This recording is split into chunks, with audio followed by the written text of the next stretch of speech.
not chief judge. Well, I thought about all, you know. You have to go through training. for all- Yeah, but they haven't had the training. Yeah. They have. No, I mean, I don't know about Rice Beach, but my friend's already done Well, it in town. Yeah, they may be working early voting, yeah, okay. if they're working early voting, but we're about ready to start, but I haven't even got the message yet. Yeah, And Bob hadn't gotten the message yet, so Yeah. he's a chief judge, so we're walking around going. Yeah. He's one of the judges, I should say, the chief judge is a Democrat. She hasn't called. So we're all going, Are they gonna keep everybody away? well, we do it at the library where we do the training. And if they just skip every other seat, they've got 6 foot of separation there. So, Yeah. and they only do about 40 people at a time. They can do 40 people with 6 foot of separation. So the train should go off well. I just wonder if they're going to ask us to come in and count mail-in ballots. It's gonna be a mess. I have to take my sheet off. It's over 10. You know, it's a terrible thing. I should finish my application. I applied and you have to fill out a lot of paperwork Oh, to do the, yeah, Yeah, and go to training. Mm-hmm. and then go to training. Oh, you want to do this? I can shortcut a whole lot of this. Well, yeah, I mean, I do want to help if they need it here, but they probably don't need it. I bet they don't need it here. Well, I don't know. I mean. I just I go know we to the got- age of the people. Did We're they all, need? yeah, I'm average of age of the people working the poll. Well, I'm happy to do it if they need me. So if you can shortcut it a little bit. I I mean, you still have to, I have to train because I don't know. yeah, but you still have to, I mean, the filling out the paperwork takes 3 minutes. Well, I did, you know, I turned it all in, but then they sent back, I had to fill out like all your information for taxes and everything, withhold taxes. I just want to tell them, keep the Oh, money. I don't well, want to- that's for the money, yeah, I mean, Yeah, oh, yeah. but there's a box. You can There is a box you There's a check box. that you don't get paid? No, not get paid, but there's a box you check, if you know, they'll just mail me the check. Because what they're asking you is that all the information is if you want to put the check in your, send it to your bank.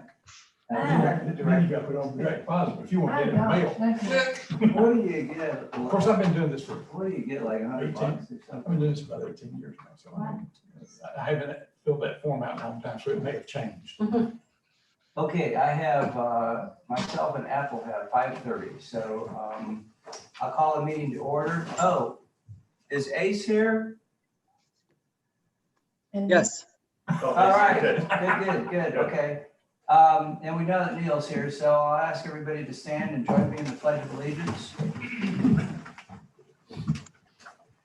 I pledge allegiance to the flag of the United States of America and to the republic for which it stands, one nation, under God, indivisible, with liberty and justice for all. Item is to approve the minutes from the September 1, 2020 meeting. Does anybody have any comments on? I have not a clarifying, a correction that needs to be made on page 8 at the 707.01. I think it refers to David Kabbalah. Oh, yeah, I saw that. So I highlighted that. Oh. unless David wants to announce something, I guess we should. Is there something we need to know? David Cole. Page 8. Adopted a child. And was there any other comments, corrections from any members of the board? Is there a motion to approve? I'll make a motion to approve. Okay. Leanna moved and David Falk seconded. All in favor, say aye. Aye. Aye. I think, Robert, that was unanimous. And then with y'all's approval, Tony mentioned that we should start with agenda item B, just out of courtesy to the applicants, so they don't have to sit through item A. If that's all right with everyone, Yes. just to shuffle that a little bit. So We'll proceed with agenda item B to consider a text amendment to chapter 155, exhibit A3 definitions to add parking lot offsite and amend the table of uses to include parking lot offsite as allowed by conditional use permit in the C5 commercial district. And I think we'll hear from Tony first. Mr. Chairman and members of the planning board, if you remember, we did hear this at our last month's meeting, and some of the comments from the planning board was, okay, we need to see what other properties this may have any effect on. So, and we did that. So tonight, we're hearing this text amendment again. This will apply to the C5 commercial district, which is across the bridge. So we're adding a new section E and a definition of a parking lot off-site. The town's parking, and I think I said this last time, existing parking lot ordinance is very restrictive for parking lots in the town of Riceville Beach. So this is another text amendment that we have done, and we've done these in the past. So the proposed text amendment would apply to properties in the C5 commercial district. And we've labeled some of these on page 10. Number A is 101 Canal Street. Of course, this is the property that we're talking about tonight. And then we looked at 7006 Riceville Avenue, that's number B. That would be the Early Bird gas station, probably that area there. 7037 Riceville Avenue and 7041. The page 10 is now in, at least in my book, agenda item A. Yeah, that's right. That's right. We're on the, Okay, I'm sorry, we're on agenda item A. The agenda item didn't match up, but you're in your book, okay, page so all 10. right, so it that does. makes sense now. Okay, Okay. thank you. So 7037 is C and 7041 Riceville Avenue is D. That would be the grill that's just closed, and also it was Martino's Italian place that's closed. So those are the ones I think that could apply to this if they chose to do so. Public notice of this meeting was heard at the Board of Alderman meeting on August 13th, 2020. We did run an ad again in the Star News on August 25th, 2020, and also September 1st, 2020. Staff's recommendation is for the planning board a favorable recommendation for ordinance number 2020-1808 and ordinance number 2020-1809. And if you'll turn to page 13, you'll see that first ordinance there, 1808. This right here gives us a new definition of what a parking lot off-site is. And I'll read it: a parking lot providing off-site parking for commercial uses located within 400 feet of the nearest point of the property in which the parking lot is located. Such parking lot shall only be used for parking directly associated with commercial use in which the parking lot is associated for no other purposes. So that's 1808. You turn to page 15, that is the ordinance number 1809. This is the one, the section of 155.9.1.6. It's amended, and then E is also going to read as follows. All site parking lots in the commercial district 5 zones. And you see the information there. E1, it says it's going to apply to lots no larger than 15,000 square feet. And it gives you the parking space arrangements. So when you look at this ordinance, we didn't take everything out of the ordinance for parking lots. We still left some things in there. We left lighting, we left a minimum yard setback, we identified the corner lots, and then we left a 3.5 wheel bumper on the edge of the walkways. And it is parking, they get to have parking spaces. And we made, there's access for sanitation, emergency, and public vehicles. Accessible parking, it's got to have that for handicap parking. And then compliance, again, with our parking space arrangements, in compliance with our driveway ordinance and the line of sight. So it's an ordinance that was written that was kind of molded for this site, but there's still some conditions in there that the applicant has to follow this. And this is if anybody ever comes back to us, we're going to in a few minutes, we'll hear the conditional use permits. It's conditional use permit, so it's not like staff can just approve these. They have to come back to the planning board and Board of Aldermen. If you got any questions, I'll be glad to try to answer them. Does anybody have any questions for Tony right now? Yes, I do. Okay, Fire away. Can you hear me? yeah, Yes. Okay. Tony, what's not clear to me is, the term lot off-site, the 400-foot distance. I'm just wondering then, of the 4 lots that you identified in that picture there, they all seem to be right where the business is. I'm not sure what the lot A number, lettered A, what business it's associated with. Can you clarify that? And how are those other lots off-site if they're right there where that business is? well, the question is if it adjoins a commercial district, could they do this? And I don't know if those sites could meet that or not, but they meet it for the square footage there, Neil. This one here is a little bit different, so that may not completely apply to these. Okay, so, but then on lot A, which is really the one that's, I guess, applying here, Yes. if I'm not mistaken, what business is that associated to? Well, it could be located within 400 feet. It would be the properties that are to the east there. It would be the Bailey property to the east there. Grandview. Yes. Okay. So this is saying that piece of property could be used as a parking lot that could be accessed by a number of businesses that need access to parking. Yes. That's correct. Okay, and so that wedge piece there on Wrightsville Ave, which was associated with a gas station, may not in the future be associated with a gas station, but it may be an available lot for businesses with feet. It could. It very well could. I don't know if Okay. this would work there at all. That space there. Okay. Like, Oh, Sorry. okay, I understand. Thank you. And I think you have these listed because that was what was in question. yeah, when we In the look at previous them, these meeting. probably will not apply at all. Right. I don't know if we'll ever see another one.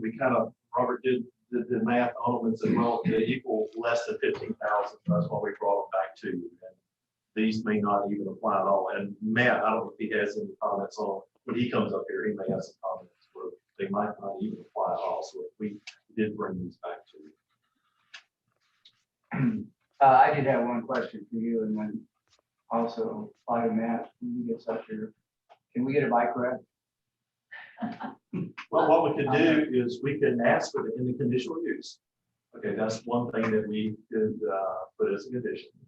So once we get to that conditional use, that's something we could put in. Yeah, I think it's beneficial to the applicant as well. Commercial business, Pardon me? off-site parking, commercial business. Well, he's gonna have people hopefully go into that space and cruise and can ride the bike there. It's, I don't think I just want to ask a question and see if they'll agree. yeah, we can, when we get to that conditional use permit. Yeah. I do have another question. Somebody wants to go? Say what, Neil? I said I have another question unless somebody else wanted to go. I can't tell if there's other people queued up to want to ask questions. Yeah, go for it. Okay, Tony, I'm not real familiar with the lot that's lettered as A. Would this constitute a significant upgrade of what that all looks like, given having to apply to these requirements? I think there would be, yes, there would be some improvements if the owner does pave it and does some marketing. So yes, I would say there would be an improvement there, yes. So that kind of layout picture that was in the documentation is theoretical what it could be like, but it is not necessarily what it has to be like. Well, if it's in here, we're going to hold them to that exhibit, especially in the conditional use permit. That's what is submitted. So. there would be Okay. improvement there. Okay, thank you.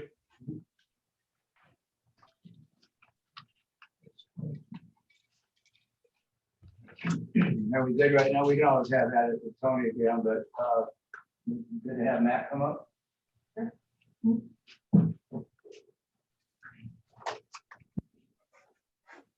Thank you, Mr. Chairman, members of the board. I'm Matt Nicholas, and I appreciate the opportunity to speak tonight. I'm here representing Bailey and Associates and Bailey and Fuller Properties, and with our Chris Bailey, his son Cameron, and our landscape architect, Josh McHale.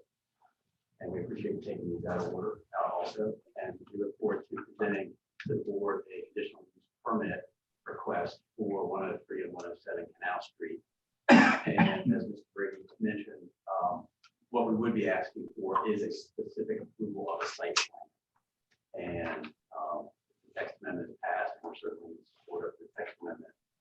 Then we would ask the board to consider our conditional use permit for this, what we think is really a improvement of an existing parking area. So I think it would, to me, there's really two main features here. It's not only aesthetics, but I think it probably adds to the safety a little bit. It's gonna have some order to the parking lot. It'll be paved, it'll be landscaped, it'll be marked accordingly. We'll have a clearly marked accessible space, and we think it's an overall nice improvement for the site. So we're definitely in support of the text amendment, and at the appropriate time, we'll have to go through our conditional use permit request.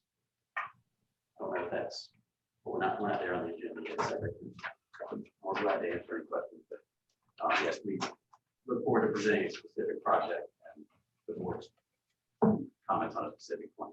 Thank you.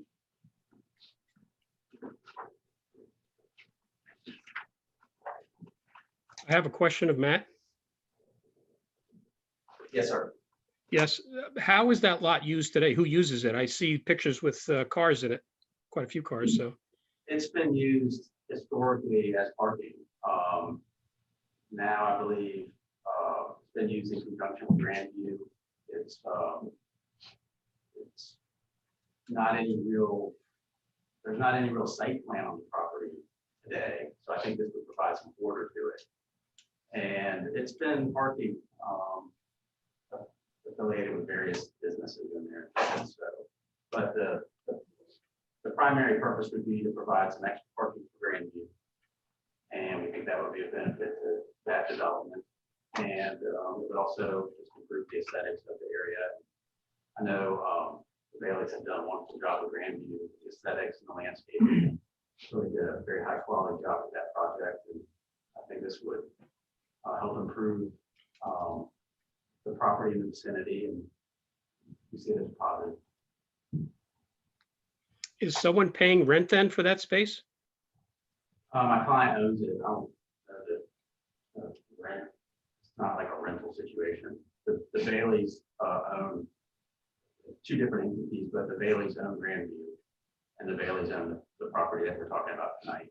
It's two different business entities involved in ownership. It's Bailey. Okay, thank you. I did have one question for you, Matt, because it's going to affect all three. I assume that you don't have any pushback or need to interact with the city of Wilmington. And they No, sir, I don't care.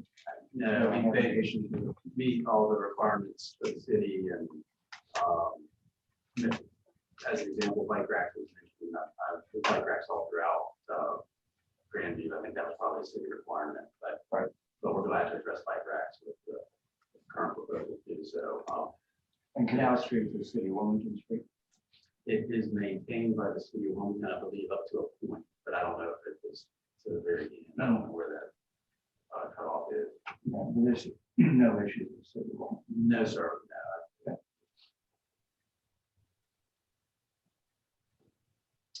Anything else for Matt on this one? Shall we call for a motion? Sure. Who would like to make a motion? Make a motion to approve the text amendment. The zoning text amendment, and do we need the The other ordinance numbers. ordinance numbers? Yeah. Yeah. Trying to go back to 1808, ordinance number 1808 as written, and 1809 as written. We have a second? I'll second. Everyone put your recommendation for the bike rack and then Well, that was one of I the think that'll come conditions. with the CUP, will it not, Tony? Okay, that's right. But good point, David, yeah, thanks. Any further discussion?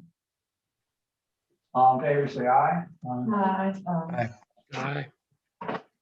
I think that was unanimous, Robert. Okay, could I just get the names of who motioned, please? Oh, I'm sorry, Karen motioned and Leanne seconded. Thank you. I forget that you can't see us all. Okay, so we'll move on to agenda item C, consider text amendment to section. And are we, It's going to be the CUP. We did both of those in one. okay, that's right, but are we doing, I had a question, are we doing 155.9.16 or dot One, one it's dot 1.6, 16 is incorrect, so it's Okay, 1.6. so that was, okay, so now we can move on to the CUP. Yes. Which is agenda item D, consider a conditional use permit application for 103 and 107 Canal Street for off-site parking lot in the C5 commercial district. And we'll hear from Tony again. Mr. Chairman and members of the board, this is on page 19, conditional use permit. We had some neat text amendments, so page 19 is the CUP application. So this is a conditional use permit now for the parking lot off-site that the applicant has to go through since we passed the text amendments. It does apply for the C5 zoning district.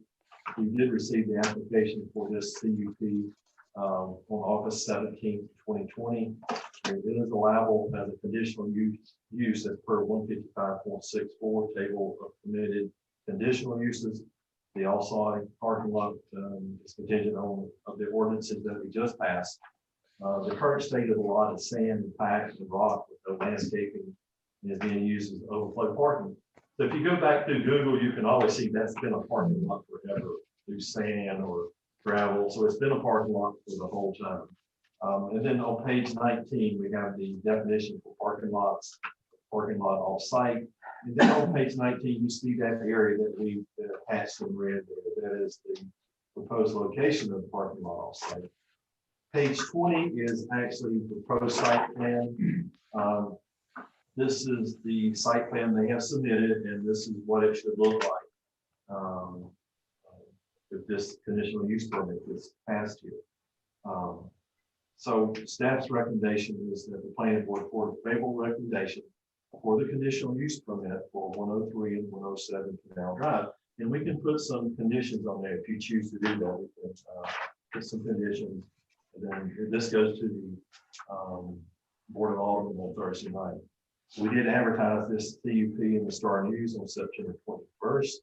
The site was posted on September 21st, 2020. We did send out also adjacent property.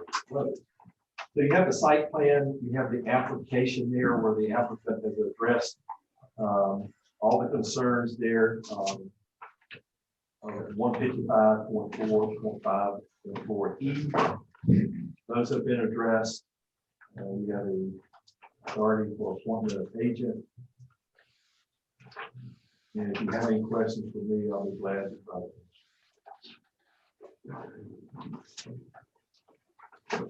I've got one, assuming this gets approved, they will put in landscaping for our current requirements. Well, no, just per the ordinances and whatever landscaping they're showing on here, they're showing it. You can't see it. Yeah, well, Matt's here, maybe he, or the landscaper is here, so he can go over that detail for us. Okay. Anyone else have any questions for Tony at this time? Yeah, I do. Tony, I think I heard Matt say there is a right of way, or it's a Wilmington right of way. And if you look at that site plan, does that adequately address whatever that buffer zone is? I don't know if I question properly, but I'm just really looking for, is there any disconnect between what Wilmington's requirements might be and what we're looking to have achieved? No, I don't think so. Well, we've done this in the past where the town owns a building and the parking lot may be half in, city and half in the town of Rachel Beach. So it's not uncommon for that to happen, but as a condition, we could say as long as state and city approves it, we could put that condition there. The other question I have is, I don't know if I interpret this correctly, but it looks like the actual piece of property cuts through the existing metal building. Do I read that correctly? Yeah, well, that's correct. There's, that building's been there so long and it was used by the same person, so you're technically correct. You don't see it all the time, but you can see it in a lot of cities where the property line goes through a building, and this one does, correct. Okay, so but that doesn't present any particular issue for us to be concerned about? Not for the parking lot, no, sir. As long as Mr. Bailey and Mr. Poyer Okay. get along, okay. I'm sorry, do they own the adjoining property to that? The Floyds do, yeah. But I don't think that's any of our concern. Okay, Um, thank you.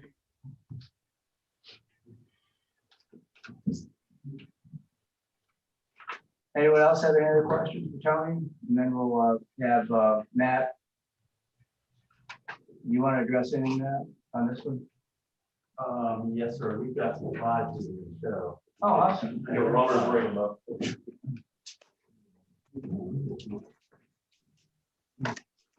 Yeah, two slides here.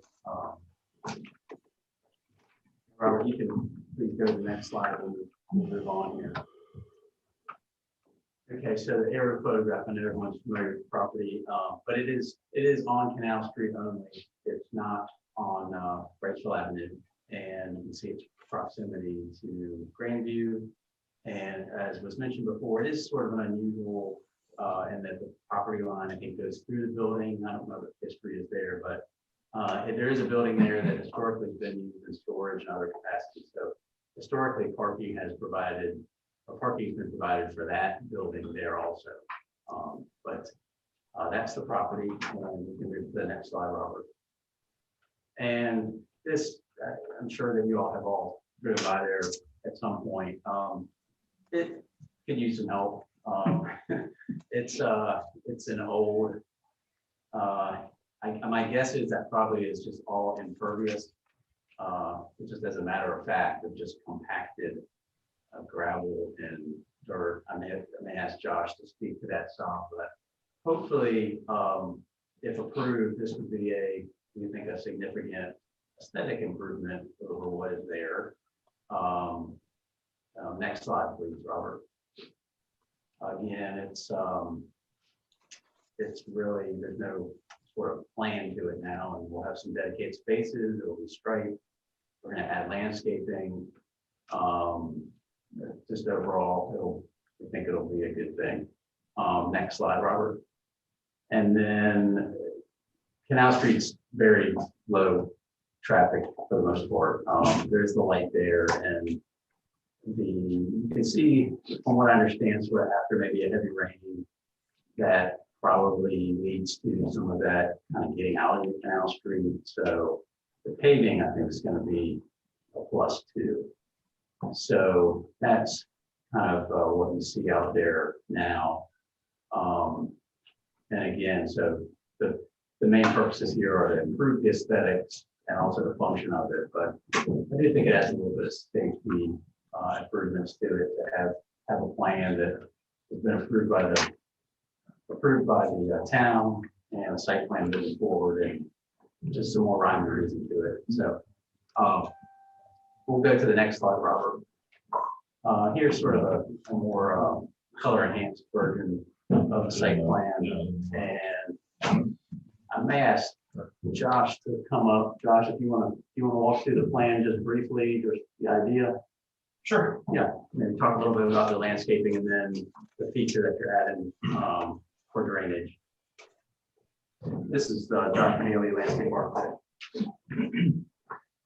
How's everybody doing? Josh Mahaley.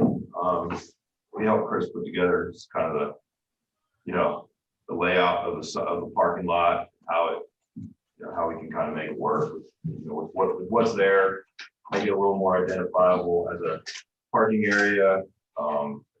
that's really mostly what it is. Right now, it's just a big gravel lot, as Matt says. It's sort of functions for cars, people that park at Grandview, people that park for the boathouse there, boats turn around in it, it needs to sort of function for kind of multiple purposes, and that's how we sort of lay this out.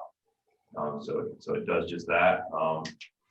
The driveways are existing. We're pretty much reusing existing driveways. We're we're defining the parking areas with some ribbon curb, be some concrete ribbon curb, with the asphalt areas will be striped. And then just a little bit of a landscape buffer. We're just going to propose it as just lawn because we just because like I said, boats need to be able to turn around in there and such, so it needs to function for multiple purposes. So we kind of, it's really just going to be some lawn areas for that purpose. And so I think it's a pretty simple layout. I think it improves the site from what it is currently, makes it a lot more functional, that's for sure. And will function for for the near future for as a better parking lot. And Chris wanted me to say, this is kind of like an interim project for the time being for this site. I think there's future to come on what can happen on this site, but right now this would be a really good temporary improvement for how the site works and functions currently for the tenants at the boathouse, as well as the need for some additional parking for the Grandview, which is with the restaurant there. Right now, the more, hopefully we can get more people in some of these restaurants and provide some parking for them, right? Right. All right. Will Do you have it any be lighted or at all? There'll be no additional lighting. Okay. No.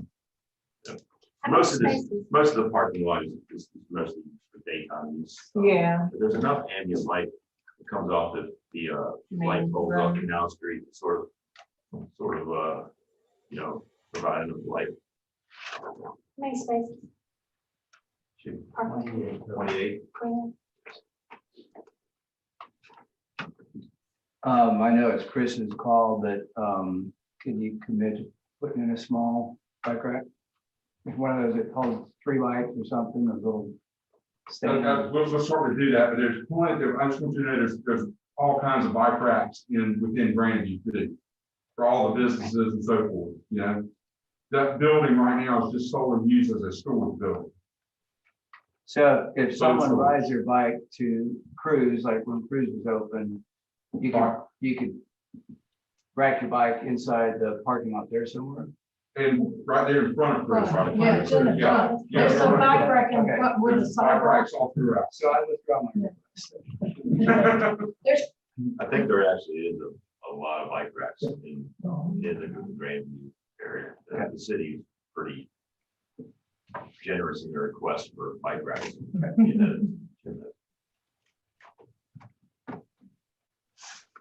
Any other questions? Thank you. Thanks, Josh. Yeah, I have a question, please. It was a little difficult to hear what was said, but what I think I heard was that it's a multiple purpose space there. It's not just parking, is it transiting through the area, boats or something turning around?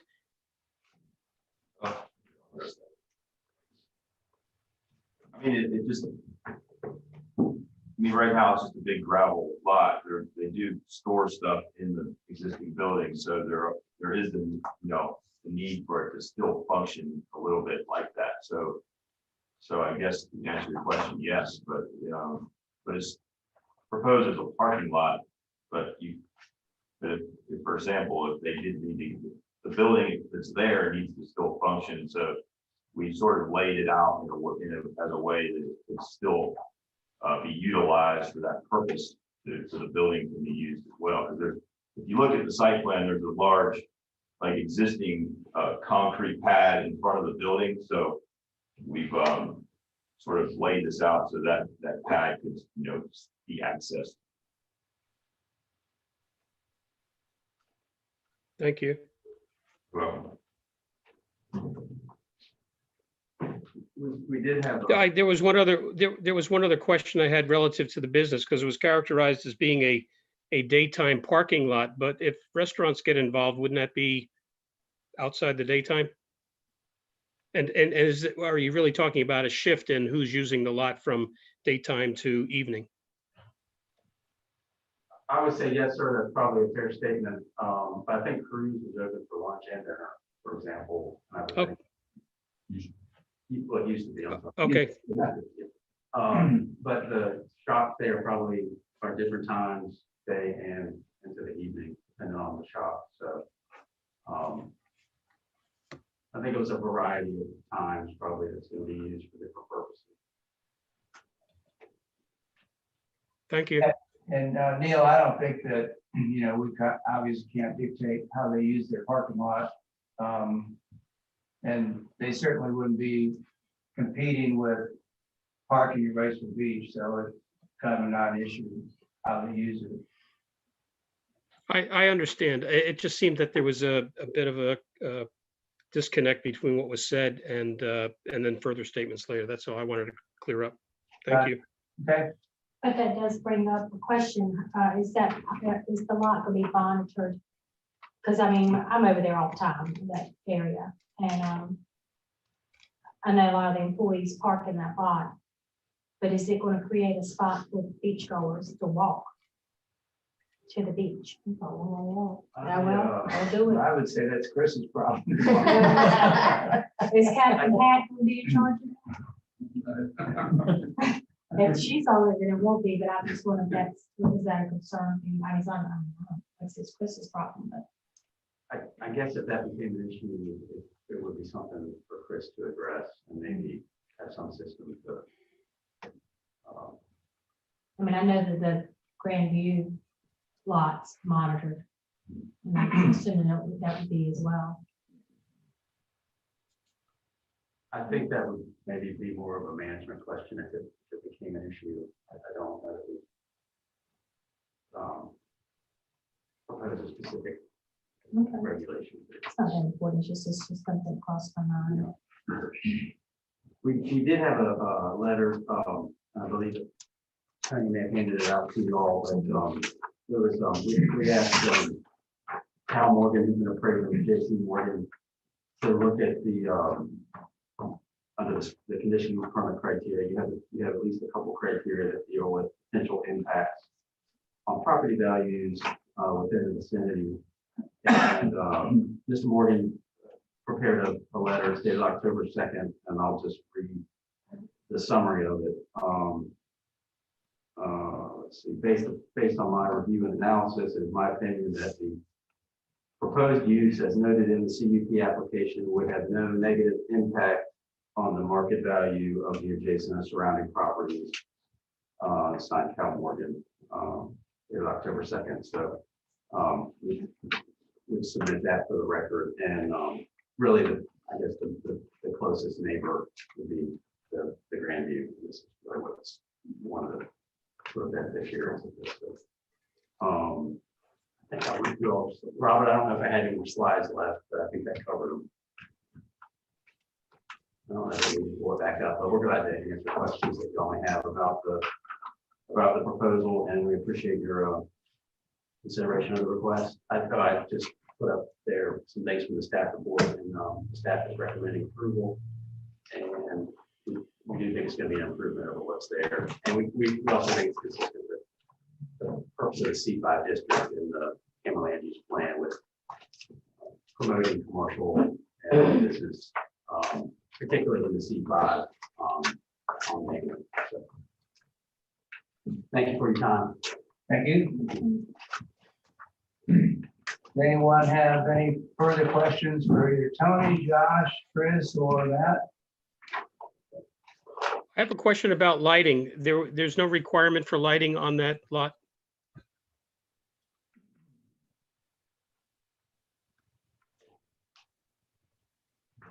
Neil, the town does have a lighting ordinance that restricts some lighting. There may be something as far as safety. I don't have that in front of me, anything like that, as far as what's provided. I think Josh did hit on that And I haven't been over there at nighttime of the lighting or the parking lot, so not sure how to address that as far as for safety concerns. So, So what I heard Josh say was that there's enough ambient lighting. I guess he meant streetlights. I'm not sure because I can't really hear that well, but if that's what he said, then do we have a way to determine that that's satisfactory lighting relative to whatever our ordinances require? I will look into that. I can't answer that right now, but I will look into it and have that answer for the Board of Aldermen Thursday night, on the lighting. Have we in the past delved into required specifics about lighting on any kind of parking in the town? Well, typically our lighting, we typically when we look at I look at the lighting ordinance, we look at it to make sure it's not too bright. That's one of the things that we look at all the time is not sufficient light, but is there too much light there is typically where we get into. I don't want to say there is a requirement for it, but we typically look at it as for violations and things like that. That's lights are too bright. So my question comes from the thinking about safety. People coming out of a restaurant in the evening and it's dark. And I mean, it can be a strange little spot if it's not lit well enough. And I just wonder if we don't have something specific that says this is what has to be done and that's what gets done. Is there a liability for us, the town? Well, that's something that we made as a board and staff. We could say that as a condition that we're concerned about safety. And we mentioned something about lighting in there to look at it to make sure it is meeting, if there is a requirement for that safety lighting, that it is going to meet that. So. Thank you, Tony. Chris, are there any lights on that building that you know of? I think there are wall pack lights on the building, and I think there are several spotlights that shine across the front and kind of at an angle. So I do think there is light. That would cover if there were wall packs on it. So we're gonna need to figure out how to word what Tony just said.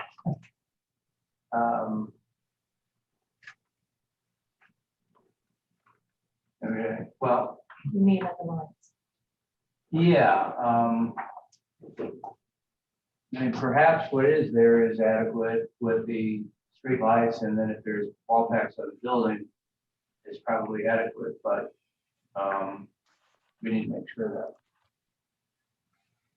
I think you could say adequate lighting for safety, whatever safety concerns or something that would be required. Who would make that determination? Would that be you?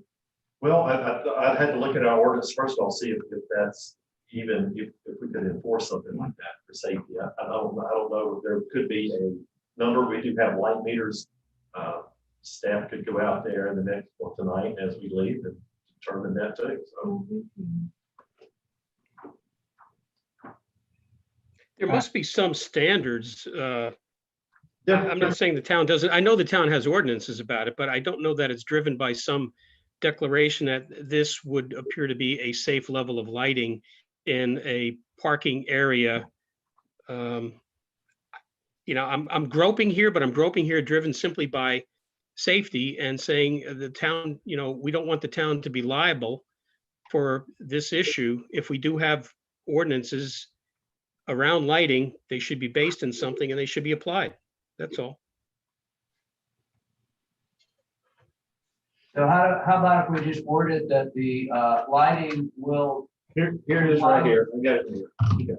counteract speech ordinance? Shall be designed to provide the minimum lighting necessary to ensure adequate public safety. So we just simply say it has to comply with the town of Bristol Beach lighting. Yes, to ensure adequate public safety. And I'll keep looking in here, but we can put that as a condition and then staff could visit tonight, tomorrow night before it goes to the Board of Aldermen. Okay. Of course, that is a certain coverage in that. But at the end of the day, I don't know how you define what meets it and what doesn't meet it. I think I heard a comment from someone that, well, there's some floodlights that maybe shine over there. And in somebody's mind, that may be adequate, but there may be lots of shadows that are created by that single source light. And next thing you know, you've got lots of unsafe spots. So, yeah, I'm not an expert in this, but it just raises the issue, given that that's a fairly lonely spot later at night. But I'm assuming this is a private parking lot, not a public. So to me, the liability's on him, not us. Right, and we have a lot of parking lots in Riceville Beach that That have are dark spots. Yeah, I mean, For sure. yeah, you go behind a few of these places, it's, Maybe too, Tony, you could ask whomever in the town before their Alderman meeting about liability in the town. We probably don't have any, but that would be a good answer to have for the Alderman. Yes, we'll have that answered. And I think what we could do is, like I say, we could put that in there, or we could say to make sure it meets the, provide the minimum lighting necessary to ensure adequate public safety. Of course, it doesn't give me in my notes here standards as far as what is that. That's an opinion. So, but I'm sure there's a standard out there is what I'm saying. There is, yeah, but our ordinance doesn't specify any amount of lumens or anything that has to be shining on the lot. I can't see it yet. We just, But I know that intersection is pretty well lit, because I've seen so many people walking from Grandview across the street to go to Jim and Jerry's or whatever. and Yeah, that's- it's I think, but we're talking about people that mostly just go across Canal Street from Grandview when a restaurant, and even if a restaurant goes back in there. Because most of those businesses are closed at 6, I think, over there, would be my guess. But I know that intersection is well lit. And that's kind of right there. So, in my opinion, I would just say flag for the alderman that there's a concern that there may be some sort of gap in interpretation or in actual execution around what safe lighting means in off-site parking. Off-site has a connotation of it's not in the mainstream of where things are happening. It's like off-site parking at a campus on a college. So, where I got mugged personally, so that's part of what's driving my thinking here. yeah, yeah. I mean, with that flag, I'm fine with, I feel that this is an upgrade and makes a lot of sense, and those pictures tell 1,000 tales. That overflow into the street and, the niceness that the schematic shows it could be. So I think it's a good one. It's gonna look so much cleaner and nicer over there, and it's definitely a. So if there are no further questions for the applicant, is someone willing to make a motion? I'll make a motion that we approve it as written, but adding in the statement that it meets whatever or can you repeat that, Tony? that shall be designed to provide the minimum lighting necessary to ensure adequate public safety. And we'll put that in there. Okay. So I think, Cheryl, you have to read the, A whole. well, when we get to agenda Word, item B, yeah, I'll- yeah, if you wouldn't mind reading the CUP language. I think just read agenda item B, motion to approve the conditional use permit. So I'll make a motion to approve the conditional use permit application for 103 and 107 Canal Street for off-site parking lot in the C5 Commercial District with, what is it, Tony? With the, and the lighting shall be designed to provide the minimal lighting necessary to ensure adequate public safety. We will add that to it. Can you repeat that? No? Well, I think, Robert, did you get that all down?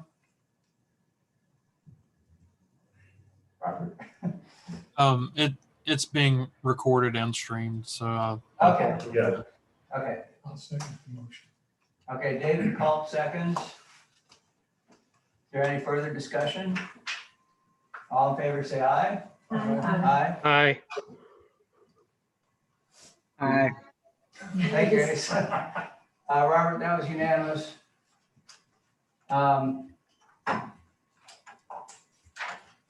We're good?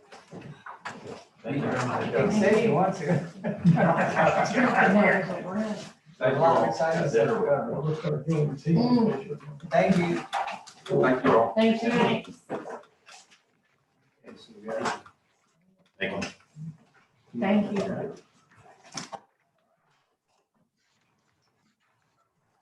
So do we want to go back to A? I think it's C in the book, but Yeah, we're getting ready to look at it right now. So if you go to page 21, that will be A. And what we did with these text amendments, we lumped them all together in one memo. And then what we're gonna do is go through each one, and then we'll reflect back to the, like, the piers and docks we're getting to look at. It has its own separate ordinance. So we'll look at that and go to it. Before I get to these text amendments, these are board-driven, attorney-driven, town manager, and some staff-driven text amendments that we've seen over time that needed some tweaking. We've seen issues with appeals to my decision, town attorney, town manager, over time through litigation and things like that over the years that we've talked about changing some of these ordinances that we never got around to. So that's where we're at with these. That's why you're seeing so many at one time, is that we thought it'd be a good time to bring them to the board. But again, they're attorney-driven, board of alderman-driven, town manager and staff-driven. Okay, Do they not like this board? I know. so this was, the public notice of this meeting was advertised September 21st, 2020 in the Star News. The first one we're going to look at is proposed text amendments. 150, now this is in the pier and dock ordinance, not the 155, so this is a little bit different. So 150.01, you see highlighted in red there is the changes that we're making. This comes from the town attorney, where we felt like we needed to strengthen this. And the language here is what we're adding to it, and I'll read it. For the purpose of this section, the definition of pier or dock shall not include any mooring pile, pilings, dolphins, or any type of fender ramp, floating dock, or other structures occupying the area below the high water line that is located in the conservation zone and adjacent to a commercial zoning district that has two or more contiguous boat slips shall be deemed as a marina or boat dominion. So over the years, we've looked at this ordinance and it needs to be changed, even with John Wessel. So the first one we're going to look at is that one there. And if you turn to page, okay, it's ordinance 2020-1812, page 39. That's the standalone ordinance for this definition there. And if you have any questions on just that one right now, I'll be glad to try to answer. I have one. Okay? You said page 39? Yeah, the ordinance is actually page 39, 2020-1812.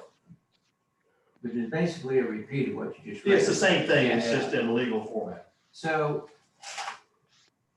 to me, that sentence, unless he changed it, because they have a habit of doing that to us. So everything in black is in there, so.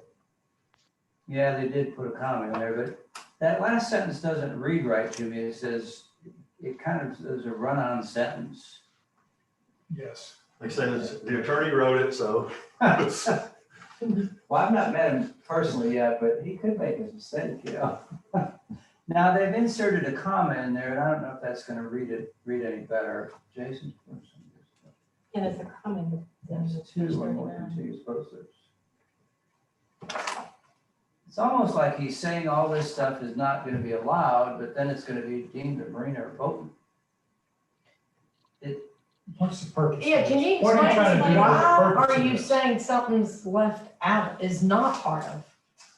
Because of some legal issues we've had in the past. But it's only when it's, sorry, next to a marina or boats contiguous, Right. but Because of some legal issues we've had in the past, litigation, court cases and things like that, he looked at this and said, this is what it needs to say to cover us in the future. Okay, So that's all from the attorney. go along with that. If everybody else wants to. I don't see how I personally can add any value to this, given that there's no context to what it is, and it's legalese. I mean, I'm not sure what me as a planning board member is doing any value here. There's no rhyme or reason why you're doing this. Well, it's. I mean, I know you're saying this thing that's been legal. Yeah, But- but if you look at the first sentence here, and it says, for the purpose of this section, the definition of a pier or dock shall not include any mooring pile. Maybe in the past, they counted the mooring pile, a dolphin or a type of fender as a pier or dock. But only if it's adjacent to a commercial area. If it's not adjacent to a commercial area, Right. then it is considered. Again, Well, again. Yeah. Yeah, but we're looking at it. But it's in a conservation zone and adjacent to a Right. commercial. There's a whole bunch of, Yeah. Tie-ins. Conservation. because normally it is part of, right? right. I mean, we all have, that live on the water, have Yeah. pilings and docks and Floating Okay, dock. so- floating docks are conservation area.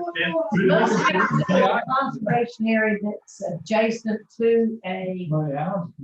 I will bring it up when if this does go to the board, I'll bring it up. Okay. Tony, Yeah. can I ask you a question? I mean, this is a monumental change on the town of Wrightsville Beach position with regards to the definition of a marina. Is that an accurate statement? Well, I think it makes it, we hope, more clear. So, no, I don't think it's a big change. I think it makes it more clear. So, Can you give us an example of like what? well, I think this was the issue before this Uh-huh. ordinance was corrected. I could go to your house and say, you've got a commercial marina, or whoever has more than 2 docks. Well, you're not a commercial marina, but some people read it as that. So this is cleaning that up where the residential areas are not going to be considered a marina. There you go. That's what. So that's what we're trying to clear up. Okay, so yeah, let's elaborate a little bit on that because you're saying, let's just say Wayne, about all like those private docks. Mhm. Is this giving the ability if you, because I know something stirring that if there's 6 or 7 boats on, that makes it a commercial marine. No, we're saying it doesn't. Now we're saying if you could have looked this ordinance today and go, well, you could be considered looking at our definition because of some of the legalese stuff that we've gone through in the past. That's been brought up to us to go, well, this person has a marina, Tony, she has, or they have 5 slips. Yeah. So this is why we're trying to clean that up. And that would prevent those people from, well, leasing slips is what we're talking about. Well, you're not supposed to rent.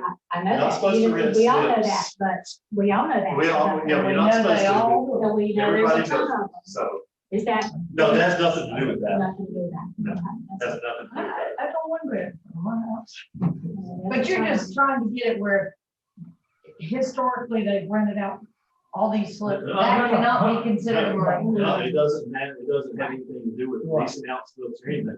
It's just that legal issue we've had with some commercial marinas where they were saying that, okay, this applies to residential, and we said it doesn't, so this is an attempt to clean that Yeah. up. Okay. I understand it now. It was. Okay, so it's just for Okay. this commercial businesses. All right. All right. So you're trying to take their scapegoat Yes, thinking out of the picture? yes. We don't want it used against us one day. Yeah. Thank you. So Tony, if I go down Mott's Channel, I know there's a number of docks with multiple slips. Are those commercial marinas? Yes, we call those commercial marinas. Okay.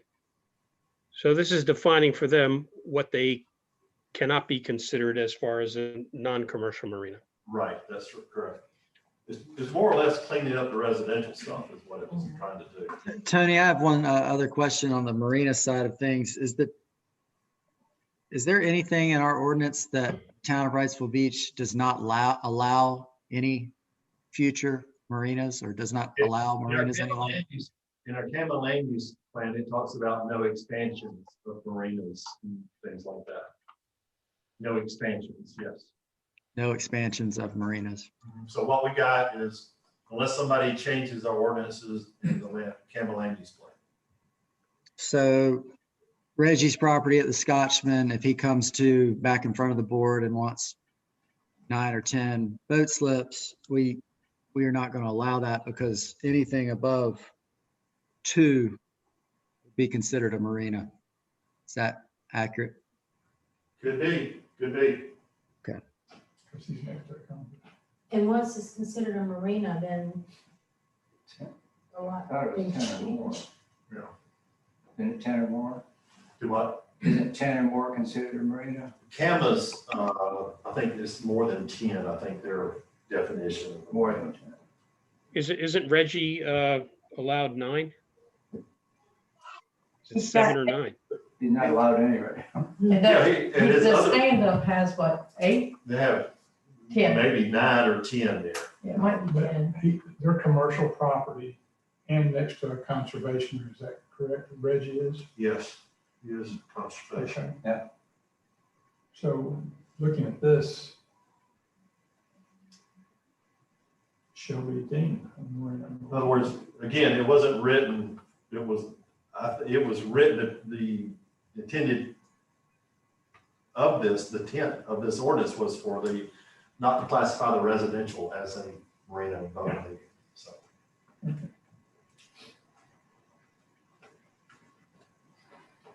So, So how will this affect him wanting the previous people that have requested to turn some of that land in there to commercial property? How will commercial marine, they won't be able to do it? Because we're not expanding the marinas in Okay. the UDO. Gotcha. Okay. That doesn't mean they can't come before us and ask for Conditional a use. rewrite. Oh, okay. Do we do these one by one?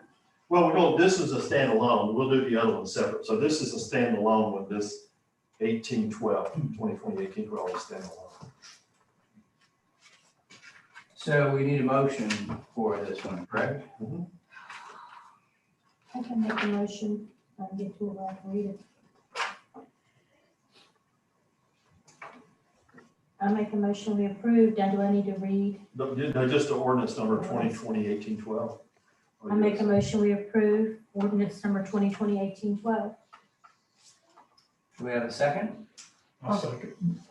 You get it. Second it. David seconded. Is there any further discussion? David did the second, right? I didn't second it, yeah. All in favor, say aye. Aye. Aye. Aye. Aye. Aye. Aye. Aye. 100%. I didn't hear it. I'm a nay. Oh, I'm sorry. I didn't hear you. Hey, sorry. And final comment will be in the spirit of transparency. I just feel like I'm voting blind on that, so I'm a nay. Sorry, hey, say that again. I didn't hear what you said. Spirit of transparency, I feel like I'm voting blind on this, and so therefore I am a nay. Okay. I appreciate your comment, Ace. Moving forward with the agenda items, could we say who is motioning and who is seconding? Just to make it easier for the minutes. Yes, Leon moved and David seconded.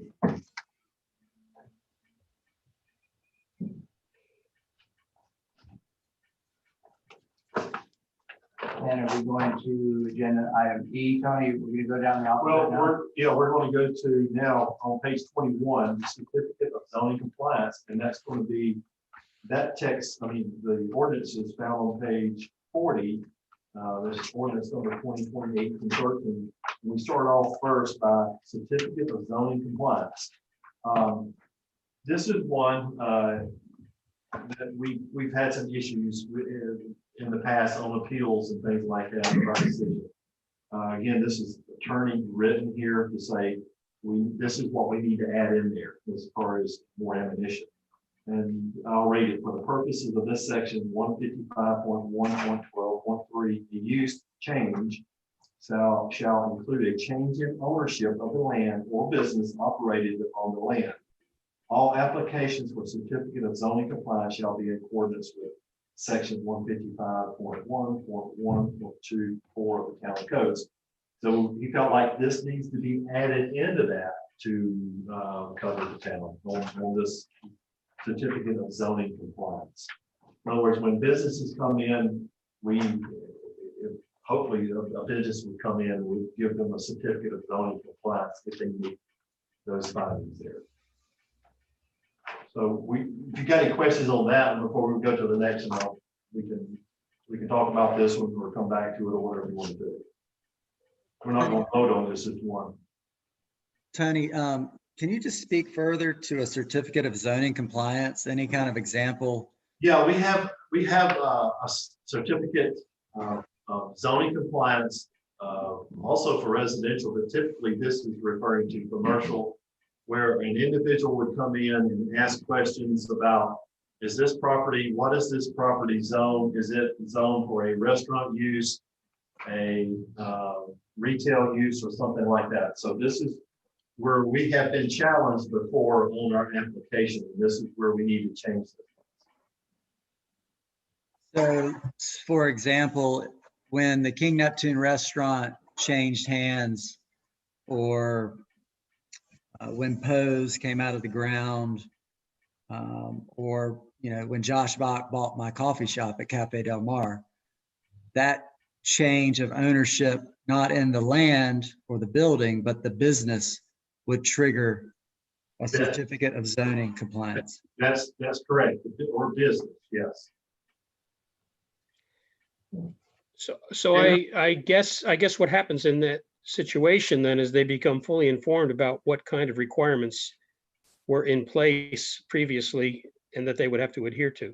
Yeah, just like if they bought a restaurant, it could have an existing conditional use permit. And we would tie that to them to say, well, the CUP goes with the land, so we would apply that to it. But also we've had people to challenge us to say, I don't have to fill this out. So we've been challenged before. A business owners have said, no, we don't have to do this. And this is why we're kind of strengthening it.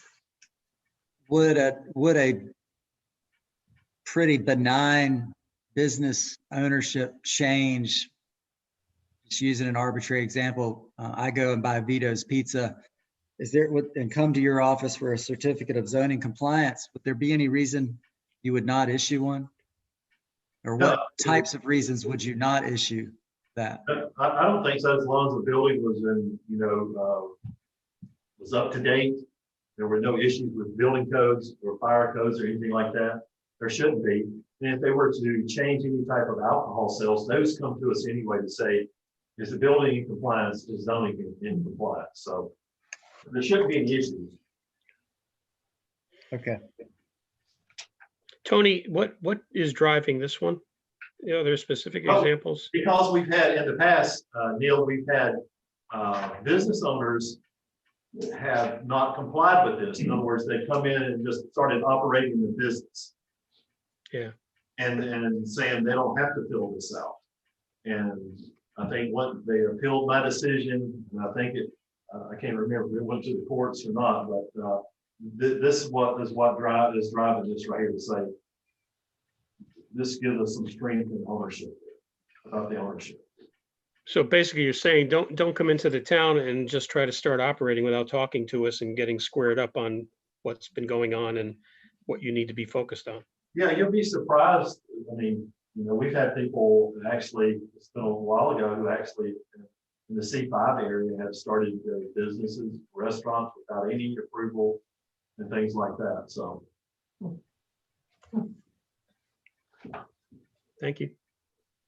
I did have one question. I didn't read anything in here, Tony, that addresses specifically that it's only for commercial. and I know that's the intent, but when you read the paragraph and the changes, when I read it, it says change in ownership of the land. Well, it talks about a use, and typically residential uses don't change. I think the intent was for commercial. I will try to.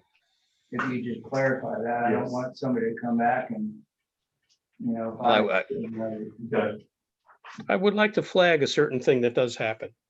I am aware of somebody who owns a wedding venue location and promotes their place as a bachelor and bachelorette rental place.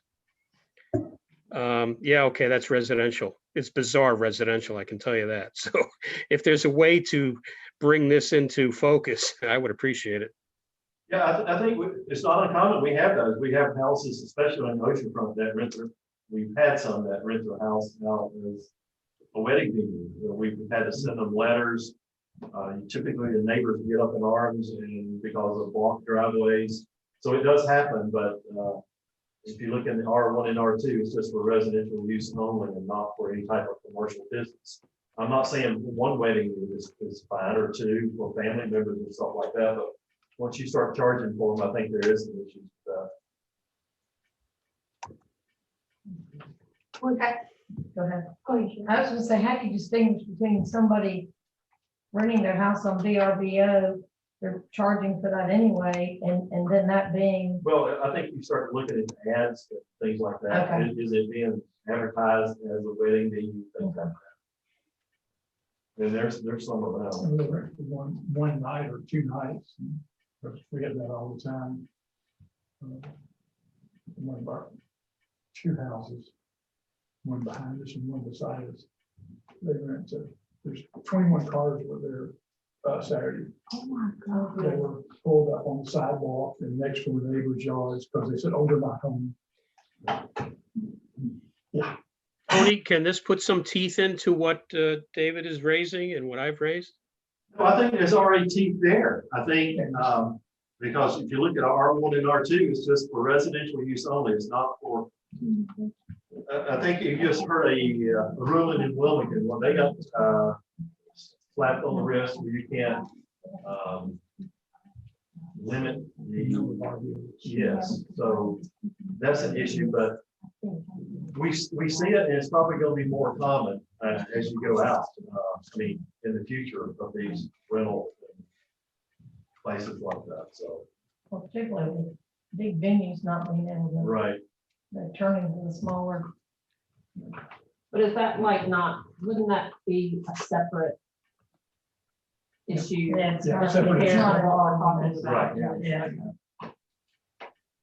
Tony, if you can, I don't mean to beat this down, but again, just in order to understand and comprehend and the transparency side of things, I mean, can you just walk me through, let's say I just bought Roberts, the building that Roberts Grocery is located in, and I bought Roberts the business. And I come into your office for a certificate of zoning compliance. I'm just not following what all that means. Do you do a site visit to the store? Yeah, we would, first of all, look at the file to see if there's a conditional use permit. And if there is, we would say that the business that has a conditional use permit, there's parking required, X amount of parking is required for your business. And if you want to do the same type business, retail or whatever Roberts is, it is a permitted use. And if they tell us that that's what they're doing, we would sign off on that approval to say zoning, your use is in compliance with the Riceville Beach ordinances, is what we would say. For Roberts or any other business. Do most people come in before they buy the business and ask? Most of them do. Most of them do. There's quite a few who either challenge us on it or go ahead and do it and then come back to it. So Could Red Dog be a good example of this? it could be, yeah. It could be where individuals, said, I don't need to do that. Or their attorney, they get legal opinion to go, no, our attorney said we don't need to do that. So, and that happens. So. Yeah. I know it's outside of this text amendment right now, but it seems to me that the town ought to come up with a way to record on the deed or on these properties, so when somebody does come to buy it, that shows up at county records. But that would eliminate the problem 100% because they know they'd have to come to you and get a zoning compliance letter. That's something the board can give us direction. So maybe we can do that at the joint meeting and ask them if that's something that the attorney wants to pursue, because yeah, there's a lot of people out there that are not smart enough to do that. And then, of course, they try to make the problem, the town's problem, not their problem. After they bought something they didn't know they were getting into, so. And then they start in the lawsuit part. And yeah. So are we, is everyone good to move on to the next item? And you want us to approve all these at one time? No, well, this next one is going to have, if you look at ordinance 2020-18-13, it's got 1, 2, 3, That should be. 4, it's got 5 on that one, so that's what we're looking at now. So the next one is going to be, on page 40, is going to be 155.2.10, open space requirements. And this is coming from me. In the past, I have, and you see them, your houses today have the gas tanks inside your house. And they've always been there, but we're clearing that up to say they can be there in that 4 feet and they can be buried. There's many gas tanks that around the town that are buried. So I just wanted to add that number 12 to that. Buried healthy gas tanks are allowed in the setback, so they're buried, they're out of sight. And then freestanding tanks may encroach 4 feet to the side or rear yard, which an HVAC stand can't. So we're just trying to clear that one up there. On the buried tank, they have to be further from the house than the 4 feet. Yeah, there's certain mechanical codes Yeah. that we have, and you can look up here, Robert's just pulled this up here. That's a typical one on the right there that's in there, but we just wanted to spell it out. You see it there. Could I interpret it that that's a utility equipment? Yes, but we just want to clear it up. And those can be in the setbacks there. Should I recuse myself on this one? No, I don't think so. Okay. So that's 155.2.10. If you have any questions, I'll be glad to try to answer. Oh, I have lots of questions because I have a rusting gas tank right on the property line from my neighbor. You see the color of the lid on that one in Yeah. your picture? That's the color of the tank all over the place. Well, I mean, I realize that isn't about where you place it as much as it's about who manages whether that thing is in good working order. Gas company. the gas. Because if I go to Costco, they look at my tank and they won't refill it for any number of reasons. They don't like the way it looks, or they don't like some number on it, or Yeah, I think it's a gas company issue. If you feel like it's a hazard, you could call our probably local fire department, get them involved.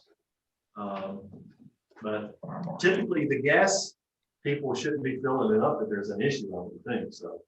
yeah, but it should not be on the property line, right at the fence. Is Well, what I'm, Let me say this, there are a lot of them around town that are in different locations. What this is going to do, if it's been there for a long time, Neil, this is not going to change that. It's going to be kind of like grandfather. I mean, typically, I like to see the buried ones, but it's not uncommon to see the ones in different areas, so. I didn't mean to get us off track, but I'm looking for some guidance as to how to address the issue that I'm dealing with. So anyway, Fire marshal. I was gonna say, how do you make somebody remove one if they're not like filling it? I mean, you don't have to fill it. So, I mean, that may be why it's not. I don't know. Are they using it, Neil? I'm sorry, say again, Tony? Are they using the gas tank? Is it being used, you think? I have no idea. Okay. I guess I could knock on the door. It hasn't been a pleasant experience. Okay, but if it's a safety issue, I'd call our local fire department. Yeah. They can give us some guidance on Thank you. it. Okay. Just a quick question, Tony. Does our ordinance building code require them to be anchored fastened? It does. We have a local ordinance that they have to do. Good. Yes. And the next one on the ordinance is action by planning board, and you may have some questions on this one too, on page 40. So let's go to page 23. You can see some of the strikeouts on page 23, what we did there.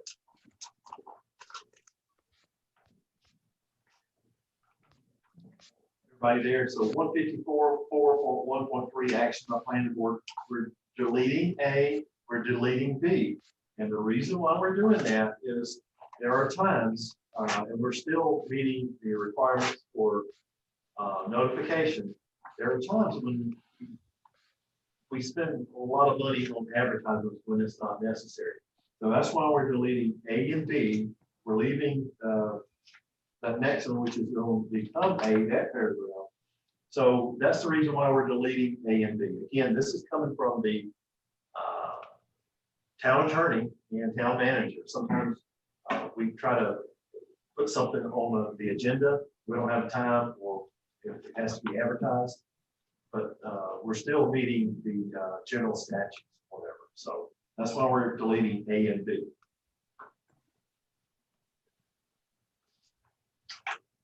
I have to say I'm in total disagreement on this one. Okay, and that's fine. We knew we might hear some things on Yeah, this. I just think it's such a small town and small pieces of property, and we heard those folks on Augusta Street.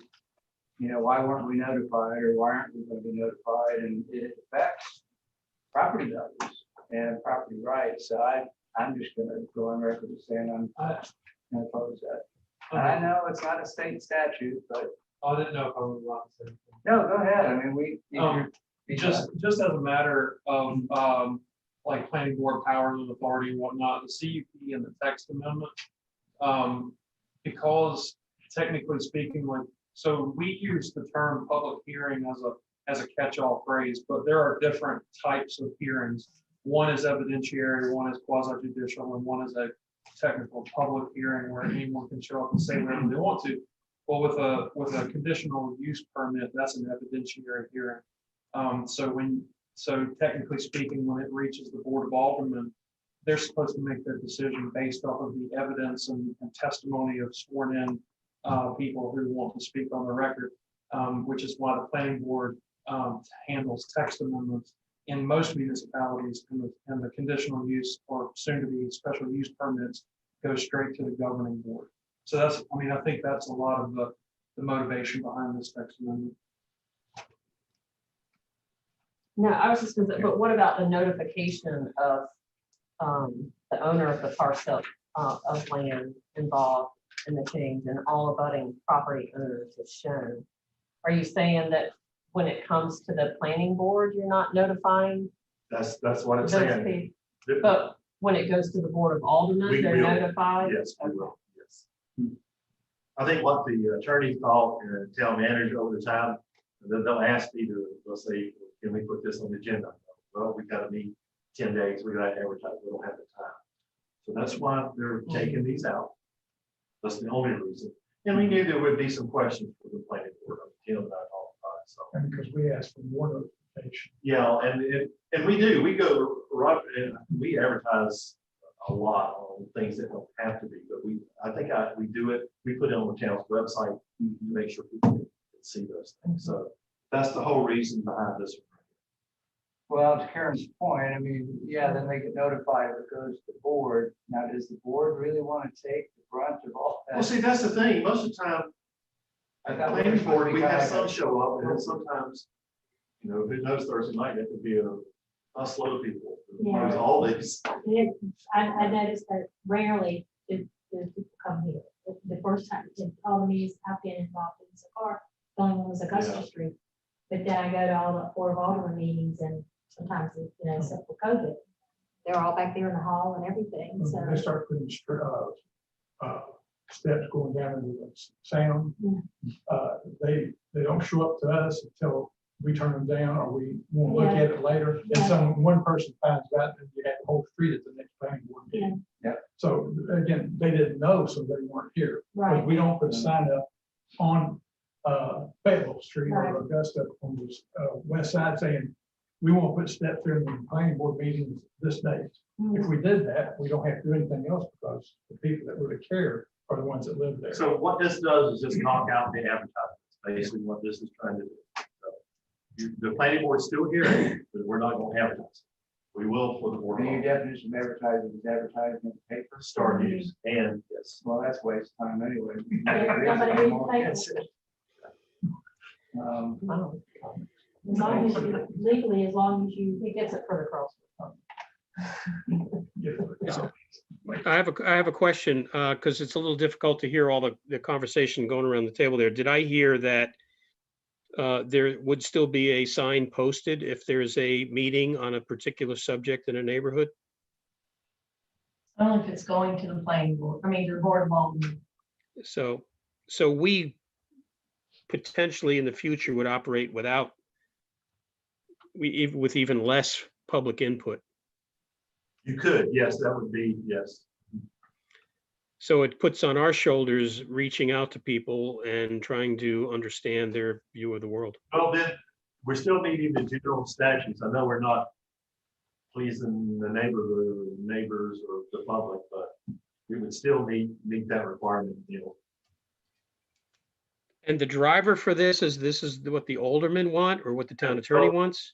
Town attorney, and I think some of the board of alderman members maybe looked at this because, like I say, let's say they want to put something on the real quick on the agenda. That happens a lot.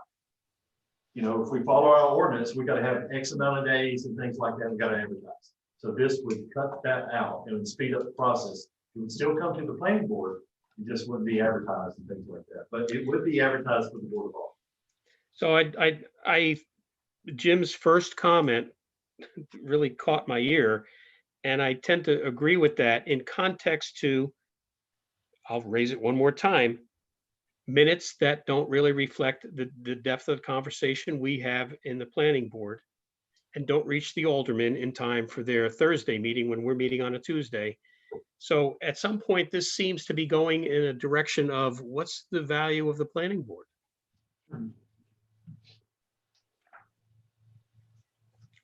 At times, what's the value of the planning board? So, Well, in my opinion, and you read what our responsibilities are, and it's pretty succinct and it's very, very short. We're to advise the Board of Aldermen. And that's all we are, as Ace has said before, we're simply advisory, but it helps us to advise when we have the feedback of the neighbors and the folks that are I do affected. think we weed out a lot of things that, Hopefully we do. I mean, I think every one of us, I think you said it, I think we all, when all those neighbors showed up for Augusta, somebody said, and maybe even me, I don't remember, you can't ignore that. I mean, Right. you can't ignore that. So Is this all time driven or is there a cost as well? Cost too. I'm not I saying mean, well, why don't you let the applicant pay the cost? it was both, it's both time Okay. and money. Yeah, We both use those. That's also time and money for the applicant, because if it's delayed another month, we're stuck with approval much later. And that's up to y'all on this one. You don't support it, that's, we just. How often though is the time? It happens a lot. A lot of times we're scrambling to start counting the days. Do we have enough? Do we have 10 days before the meeting to advertise? Not all the time, but it does happen a lot where we go, okay, we can't make it. We gotta wait till the next month. Especially if something comes up by the town manager or town attorney. Yeah, well, some of that problem was created when they went to one alderman meeting a month instead of two. They said 2 alderman meetings a month. That's been a long time ago. so I guess Yeah. a question I have is, what is the 10-day rule? Is that like That's- set in stone, or can you No, decrease that's- those numbers? That It's in number? our ordinance, it's set in stone, it's in our ordinance, so that's why we have to do it. Okay. Yeah, and typically the general statutes will say the same thing, 10 days, 2 consecutive Okay. weeks for the boards. So we have to comply with the state statute. Yeah, we're going to comply with the state no matter what. Right. If we take this out. So. Mhm. but we could change it to reduce the days rather than taking it out altogether. I suppose you could, but it goes good with the state statute too, where staff can remember it's 10 days, it's 10 days for this. So. you can, whatever the board feels in this. Ace, your silence is killing me. You've been around a long time. What do you think about where we're going with this conversation? Not to put you on the spot, but No, I agree. I mean, I think the more notice, the better. And when you have residents that, come in front of you, like the 17 Augusta case, that feel like they were in the dark, you try as a town as much as you can to prevent that. Even though, such as democracy, most people just simply aren't involved and don't pay attention very often. But yeah, I would agree with the table here to continue that type of notification. Thank you, Neil. Even if you put a sign adjacent to each piece of the property you're referring to would be better than nothing at all. Yeah, I mean, I agree with what you're saying. I just feel like we're voting to do away with something that we kind of got chastised for the Augusta Street, and it's like, how can I vote for something that I felt like the people were very upset with to begin with? I mean, that's a good comment, so. And Chris Bailey's a good example being here tonight because he swore he did not know this was coming before the planning board last time. And he was mad and he was like, if somebody had told me about how I'd been there, I would have been there. His attorney probably should have. Yeah, I think Matt told him everything. Yeah, that's true. That was his job.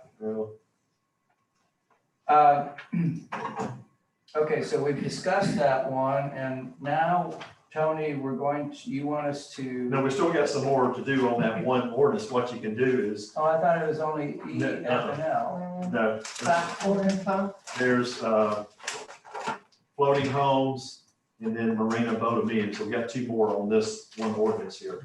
And we can take that one out, what we can do, is if you, the other one, if you don't like that one. So the next one is going to be one on page 24. We started the table of uses 155.6.4. And then we go to page 26 in your packet. And you see there floating homes. You may have seen it on the news today. Yeah. News commented on it. Yeah. So what we're trying to do is not permitted. You see it in all the sections there, not permitted in red. So we're getting rid of that. And also we're striking out 155.7.12 floating homes. We're taking that completely out. That will protect the town in case I want to put a floating home here. And we have none now. We have none that we're We're aware of. No. Okay. Okay, and if you have any questions on that, Ace or Neil or anybody else, I'll be glad, but that's the intent of that is to take it completely out. Tony, what's the driver on this one? The driver is, you've heard of Carolina Beach where the person floated in a home on a little barge and put it in the marina, like maybe it was a 1.5-story house.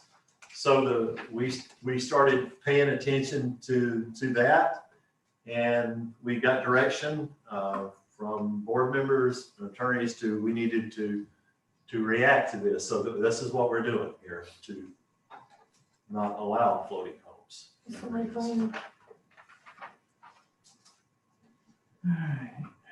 And the origination of the original ordinance on floating homes it dates back quite a while. God, a long time ago, maybe this, Yeah. who knows, in the 70s probably, I'm guessing. There could have Yeah, been. and did we ever face any floating homes in the town? I have not seen any that I'm aware of floating homes, no, unless Ace knows of some, I don't know of any. There was a proposal to go into CPATH that never got off the ground back, like you said, probably sometime in the late 70s. There are a few that are disguised as sailboats in CPATH, but that's it. I mean, I just question, what does a floating home bring that's a problem for the town? What do we see are the detrimental aspects of it? I think I think services, water services, sewer services. Can't leave for hurricanes, it's gonna motorize. Blocking people. the amount of people in there in the floating homes, parking. There's a difference between a floating home and somebody lives on their sailboat that can back it out and leave. Right, Because Neil, I know Neil saying about people that live on their boats. But Neil, that's totally different. Thank you.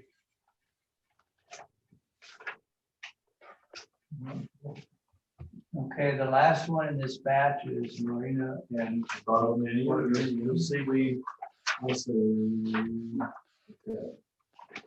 Go to page 35. And on page 35, you'll see the definition of marina condominium. And this is, again, attorney-driven step, Board of Alderman. So we had it, this is in 155, this definition, and the other one was standalone 50. That's why we have two places we made those changes.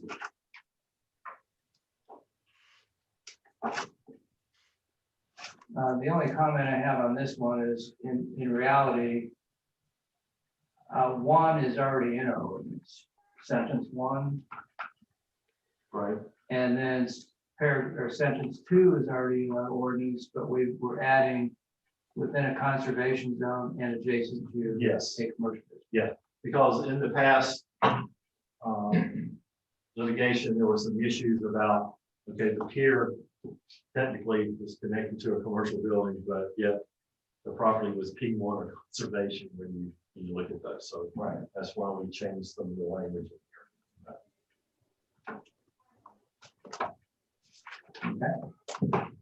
Well, let's, I'm just, with a conservation zone, I mean, are all the public trust waters considered conservation zone, or there's? Typically they are, and it addresses in the R1 and R2 that you can have a pier and dock in the conservation zone.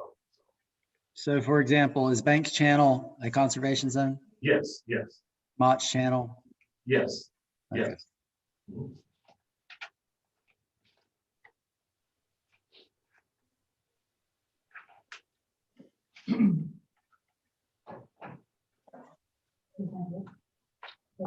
That's it for that group. That's it for ordinance number 2020-1813.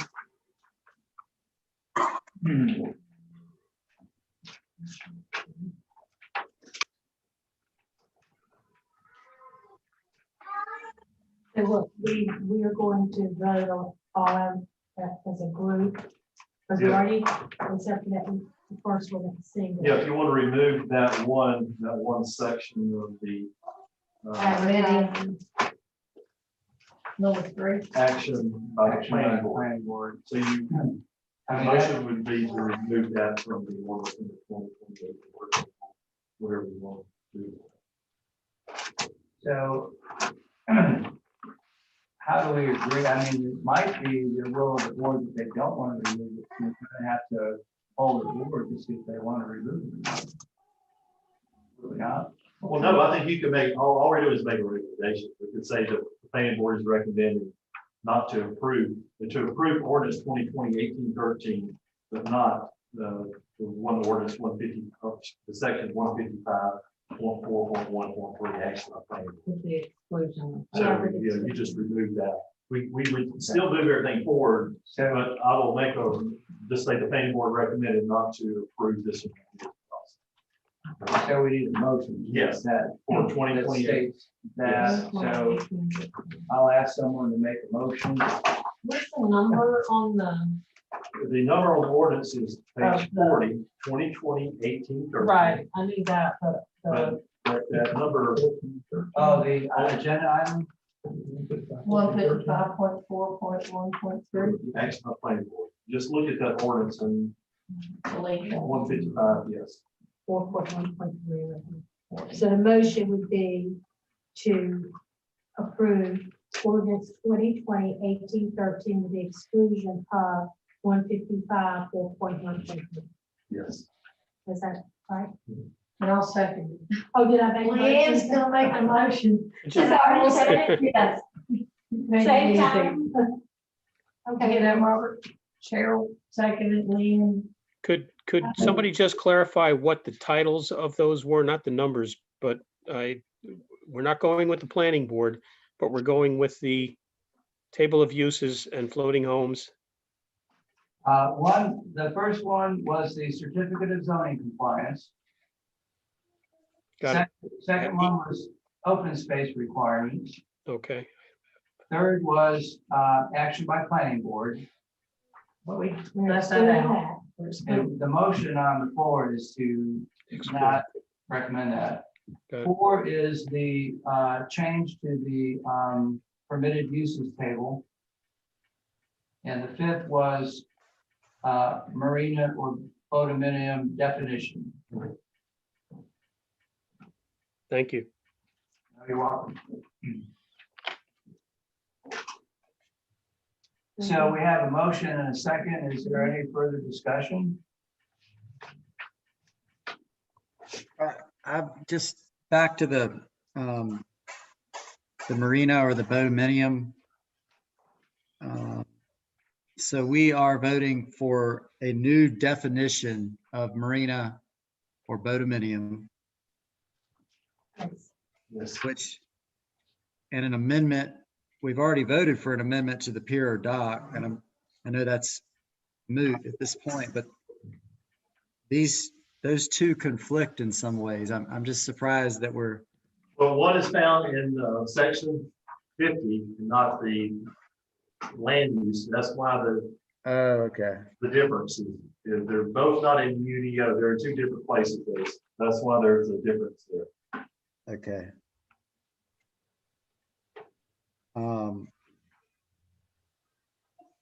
Let me ask you that, since we're in, I know there's a motion in a second, but we're in the discussion point. Right. Tony, on the marina and boatominium definition,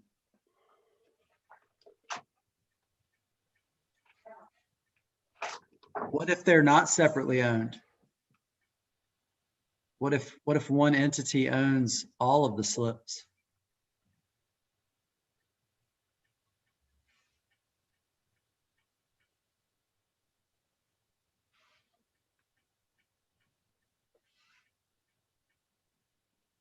Well, it says which is or may be separately owned. So it is separately owned or may be separately owned. Okay.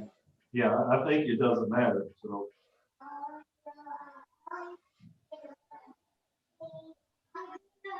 So this is excluding basically Lookout Harbor and Courtgrass Bay and the moorings and all of these condo communities. Okay. well, technically you're right, because they're not zone commercial. They're R2 or whatever. Or excluding the properties across from South Beach Grill, Yes, Sea Diamond Pier. I guess that's why this is yes. that way. Okay. Okey doke. Thank you.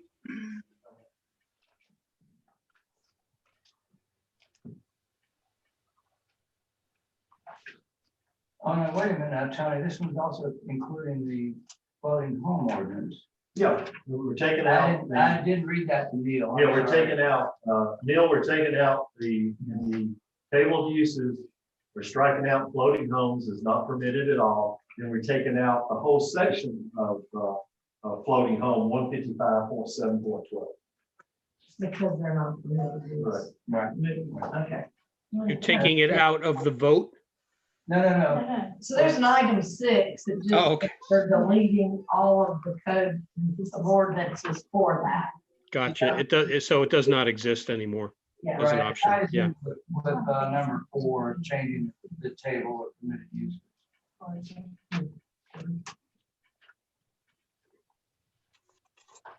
Ace, were you moving down the direction of to restrict it or take that out of the vote, what you were talking to there? For the marina and boatominium. Yeah, You know, in the spirit of the discussion, I'm most likely a nay vote on this because it is a bulk vote. And I already voted nay with regards to the definition of pier or dock. I'm just not comfortable with this marina language, and I'm just not comfortable with, it appears that it could simply be this one case that came in front of us and singling out one property owner. So should we take it out and then deal with it separately? No, I think we can carry on and I'll just be on record as a nay. Well, it's not clear to me that there's really any advisement going forward to the Board of Aldermen other than, you know, how the vote winds up, whereas there may be some substantive issues that I certainly don't feel I'm grasping so far around that issue. And you know, the other ones I'm pretty satisfied with, but this one's a little bit nebulous to me, and I was looking to gain some insight from what you've said, but up to this point, I'm still undecided on that one. So that's my point. If we take that out, can we take those others off the table and then move on and just leave that one as is? I'd rather not vote against the other ones that I feel are pretty straightforward. No, I understand. I mean, I think that would require an amended motion, but we've got a motion and a second. I'm not that great with Robert's rules, so somebody else will have to tell us where we stand there.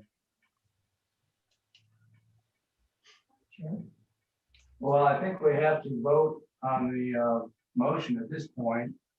I'm just trying to figure out though, I'm hearing what Ace and Neil are saying is it kind of makes it difficult. I mean, you want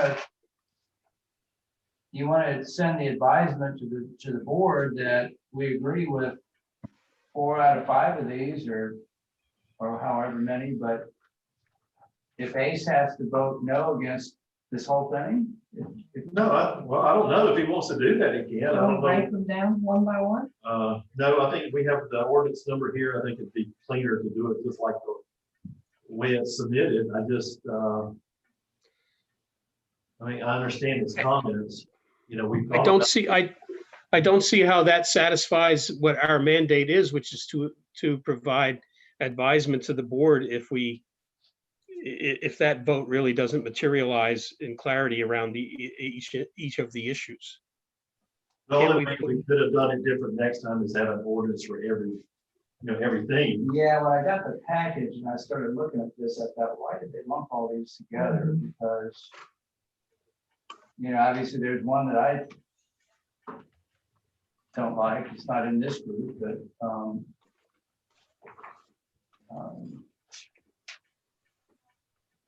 I mean, I hate to just, and there is a motion on the floor, so we do have to respect the maker of the motion, which is Leanne, so, Can she withdraw? pardon me, Can she withdraw her motion? she may. But if I withdraw my motion, that would be saying that I agree with, I don't have a problem with what, Ace is brought up. I mean, if I understand it correctly. So if I need to withdraw my motion so we could pull that out. I think we can do that, and that's what. Well, I think we can do that. I just, Well, explain to me what the problem is with that one, with the one at the. Well, I think Ace has some issues with Marina Bodominium, and they voted against it in section 50. Right, So he still doesn't like that section there, thinks it affects a property owner, it affects commercial businesses that he doesn't agree with, so that's why he doesn't like that Marina Bodominium. is that an example you can use? Not offhand, but it would apply to all the commercial C3 typically where you see that, so it applies to all C3 properties. Mhm. Now, particularly C3, so that's the only one it would apply to. And C3 would be, You have Marina Street, mhm, you have Mott's Channel C3, mhm. you have C-Path over here, and then you would have the old Scotsman store. That Those was two properties there, you have where Scotsman the Old store Wake Farm used to be. and the paddleboard place is C3. And I feel like that might be the biggest driving force behind all of this. So, I do not want to withdraw my motion, but if y'all want me to, I will. Leanne, I applaud you for standing your ground. I think you should, in my opinion.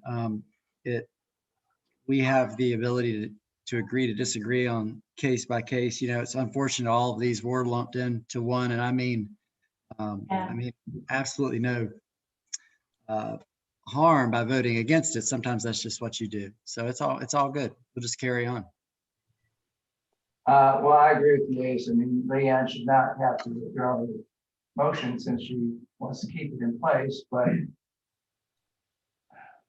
The problem is when sending comments to the Board of Aldermen, I really have nothing really great to share in regards to how you would edit or change this definition. I just am not comfortable with the spirit of these changes. And again, singling out one property owner, you know, and private property rights, and I just not comfortable with that one. But I have no changes to send. I haven't studied it enough to give them any other options.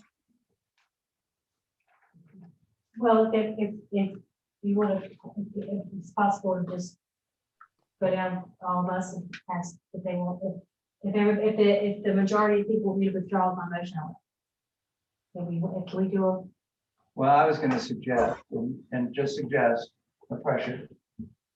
Could you amend your motion to state that as we vote, we could say aye, with the exception of item 155.44143, action by planning board, and then you could refer to 155 exhibit A marina of vote of amendment. So If you choose to do that. would everybody be okay if we, let's say that, just for example, David is okay with all of them, so he votes aye. They come to me and I'm like, aye, with the exception of 155.4.1.3, no. Are you sure we're doing something against one property? Because we also said there's no more. The intent was never to do that. Yes. It's just, the intent was never to do anything. But don't we have in the UDO that we're done with marinas, there are no more marinas? No expansions of marinas. Expansion of marinas. Yes. So a new marina can come in. I don't know. Expansion of marinas is, Yeah. I took it when we did that we were saying no more marinas. Yeah, We've had all the marinas we want, that we don't want to lose any more of our waters to marinas. That's what I took it when we the did. discussion, all the discussions I've had for the past 6 months was never about one or two people, just about we needed to change this. Wasn't about one property owner. So what I can do, if that happens, we can remove those two items, to move it along to the Board of Aldermen minus those two items, approving that ordinance and recommending not approving those two. We can't say tell the board they can't approve it. But the planning board is recommending not to approve those two. But some may approve. But some of us may. Oh, Somebody want You to, know? yeah, so I don't, Yeah, yeah. that's why it's hard because it's It's- all lumped together. Yes. And next time we've learned the lesson, so next time we'll bring each one separately. And I'm sure the board Thursday night is going to say the same thing. I think that's what you said. Yeah, that's what. yeah, But unfortunately, this is what we have to do. Well, explain to me, you're saying there's no more expansions of marinas, but somebody can open a new marina? I don't think so. I don't think you Yeah. can do renew or expand. When we did, Okay. well, when I was on the UDO board, from my memory is that we were saying we were done with marinas. Okay. In other words, the expansion rate didn't mean to expand the size of them, but Right, to right. No more marinas. no more marinas is what I remember, but my mind's not that good. And guy and team, you know, that's part of my uncertainty and my uncomfortable nature, you know, submitting a vote because Tony, you know, I love you, Tony, but you said you don't think so. And David, you know, you're using memory. I don't see, you know, this whole concept of marina has been vague. You know, and Tony, I know you don't like to see your name in the paper. I sure don't, but when this went to, you know, Port City Daily took me in context from the minutes of a meeting and quoted me in it based on this concept of marina. And, you know, that was a little troubling. I stand beside my comments then, and I do now. But I really, the purpose of this has absolutely no reason for Leanne to withdraw her motion. It's just that now we're creating, definition of marina is now 2 slips. I don't think that's what David meant by we don't want more marinas. This is 2 slips defines you as a marina. And that just doesn't sit right. But, you know, if I feel like the board needs to hear more from me, I'll show up Thursday night and let them know. For clarity, Ace, could you please say what your comment was that was quoted and that you stand by? Well, it was me questioning Tony and Tony's response.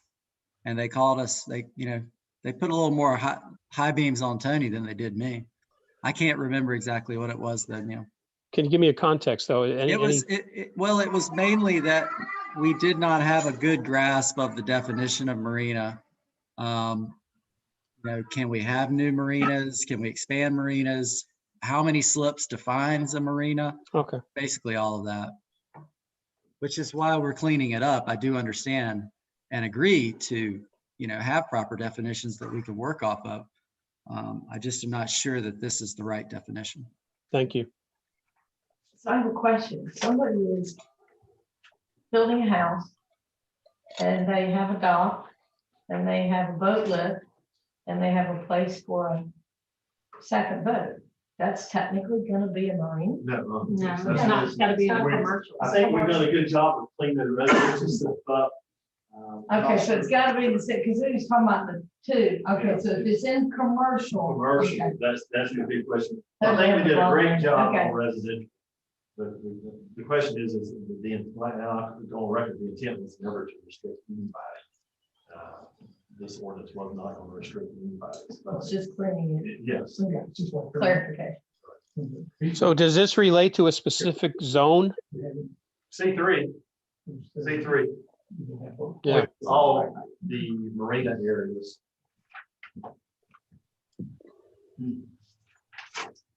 And my other comment is, how is this going to affect the floating restaurant, the Zimmer project, where we rezoned to residential, and I believe are allowing them to No, they're- rebuild they're- overbeck No, slips? they're commercial, never changed. We didn't rezone them to residential. No, never rezoned, still commercial. So how many slips are they approved for? You know, from there, I think there's either 12 or 14 slips there. But they were already there. They were already there. And They you're were part existing. of Wright's Marina, right? They're part of the marina, but they were always there. I thought that was 18 slips. Am I crazy? Might be, but I think the fact that they were already there. Yeah. I don't know the number, but exactly. Okay, so what do y'all, what do we, Well, I'll do what the board please. I was going to ask, is there any further discussion on we have a motion and a second, and I think I need to call for the vote. Now, we voted where you were saying, like, say we do Cheryl first, she can just vote yay to everything. Or you could say, well, we all know we want to take out, I think we all, correct me if I'm wrong, we all agreed that we do not want to add the action of the plan board. And then we. That was the motion. That was your motion. That was the motion. So that would be That was just Yes. the only motion. That's the only motion. yes, Yeah. and then, but then you said maybe you could say if you want to pull out It as you was, vote, as you it vote. was a suggestion, but you would have to amend your motion. Amend my motion. But I don't think we wanted to do that. I don't, but, And I think It's you your should motion. stick to your Okay. guns, and it's your motion, Okay. David second, right? I second. He Cheryl second, second. Cheryl second. It's been so long. David and I keep. So I would, if it's pleasure of the board, I'd like to call for the vote on the motion, and I think we better go down the line one by one, because it's gonna be a mixed vote. So I'll start with Cheryl. I vote for it. David? I vote for it. Karen? Yeah, but Ace? I guess I just vote nay. I don't know what you were trying to explain about pulling that one piece out, so I'm nay. Okay. Neil? Nay. And I vote nay. I think that'll Pass 4-3. pass 4-3, and the reason I voted nay is I think it will do what Ace would like to do, is bring this to the attention of the board, that there's a couple things in here that some of us don't 100% agree with. Okay. It's a message. Yeah, I'd like to send the message, so that's my only reason. And they're good, first of all, let me say they're very good questions. Everybody raises good questions, so. And that meeting's Thursday night. Thursday night. Okay, so the next two that we got, these are gonna be pretty good too, and I'm sure there's gonna be all over the board on these two. So, first of all, I'm gonna go to, page 37, which is ordinance 2020-1811, and these two go together here, the floor area ratio and definition, so, and then right now, I'm gonna go back to page 28, if everybody go to page 28. And Robert's gonna pull up to, and this is, we had complaints from citizens, complaints from board members and others on this floor area ratio. And we'll show you what we're gonna do with these. If you look at this, this is what the ordinance says, what 155-717 says. The square footage of porches and decks, we put a comma there, we're adding pools and hot tubs that are elevated greater than 4 feet above the ground and not enclosed by habitable space. So what we're starting to see a lot of was elevated swimming pools. So this is a house, oceanfront, and we're seeing multiple of these. You're seeing a lot of them. So we're seeing these. So when the individual comes in today for a elevated swimming pool, we don't count this as a deck area. We only count, and this may be an infinity pool where you don't have anything, but typically we only count what's around that. So that's one. Can you go to the next slide too, Robert? Real quick, Tony, can they see what you're pointing at? Ace and I don't know, based on the. Neil, can y'all see? I see a white dot. Yeah. Okay. Thank you. So what we're seeing, is there another picture of a swimming pool, Robert? I thought this house on Augusta Street had one. It's on the other side of the house. Yeah, but we don't have that picture, but this is what we're starting to see, multiple elevated swimming pools. We've got some that are we got one that's coming on a rooftop that's already been permitted. And some of the comments from the citizens who started getting upset was, okay, Tony, that should be counted as a floor area ratio. I was here when the groups were meeting about the floor area ratio. I don't think 25 years ago, we started thinking about elevated pools for the size of the houses. So this got the attention of neighbors, the Board of Aldermen, and they asked staff to come up with this text amendment here. So what we're going to say, if you're going to do it, you can do it. It's going to be counted as your floor area ratio. So in this house here, they have a hot tub. It's not picking, but there's probably right now, it's not picking on one builder. There's probably 5 going through town that has these. So Tony, just, I don't want to interrupt you, sorry. Go ahead. So your picture on the right there, that's the Augusta Street house, I believe. As I understood what I saw in the package, does that space where you have your red arrow pointed, is that considered floor area, or does it not meet the requirements? Not today, but we're going to address that too. So we're addressing, this is the first time I've ever seen this. We had a designer, and this house here has space here and then space on the other side. Yeah. All this is space. Well, what's going to become of that 10 years from now? Or I don't think the intent of the ordinance was to do stuff like, I don't think so. Y'all may think differently, but we got to start getting complaints from the board to go, well, why aren't you counting? This is a roof here. This is a roof to the garage. There's no access to get out here. So that's just windows. It's just windows. Yeah, so Tony, we can't see where you're pointing. So where the red Okay. arrow that, Neil, is Thank you. in an area where the designer, and this is the first time I've seen it, designed 2 hollow areas. So we're including that into the floor area ratio to say, if you're gonna do this, it's gonna be counted. We're not saying you can't do it. We're gonna say it's gonna be counted as the floor area ratio. And, this, If it meets certain criteria, as I read the document, yes. such as ceiling height.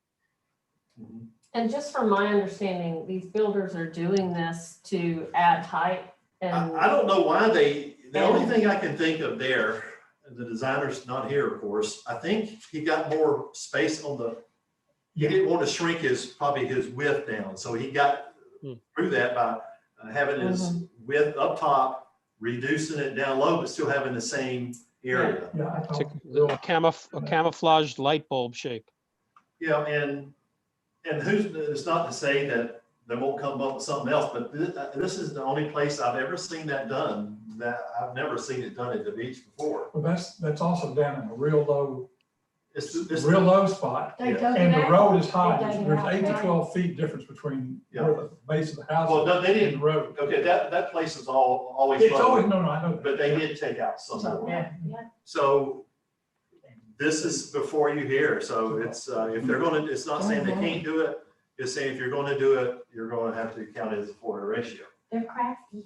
So, Question for you, if it had doors, then it would have been counted. yes, Because it doesn't have doors, why they're getting away with it now? yes. Okay. And in 10 years or something. So is But that, doors, yeah. Mhm. is that level there below the allowed elevation to be used as a deck? No, it can't be used because they're maxed out on their decks and everything else. So it can't, it's just an area that can't be used. But what if they go in later and? Well, that's the That's the thing. point. See, Yeah. that's the thing is, who's gonna be looking at it 10 years from now, No. and 20 years from now? You'll be retired then, right? Oh, Lord, So that was the thought behind this. We started getting complaints from citizens. The board wanted us to take a look at it. We took a stab at it, and I think if we're not prohibited, we're just gonna say, if you're gonna do it, you do it. But we do have a rooftop, and this house here would have been a good example. You could have had a rooftop pool on that.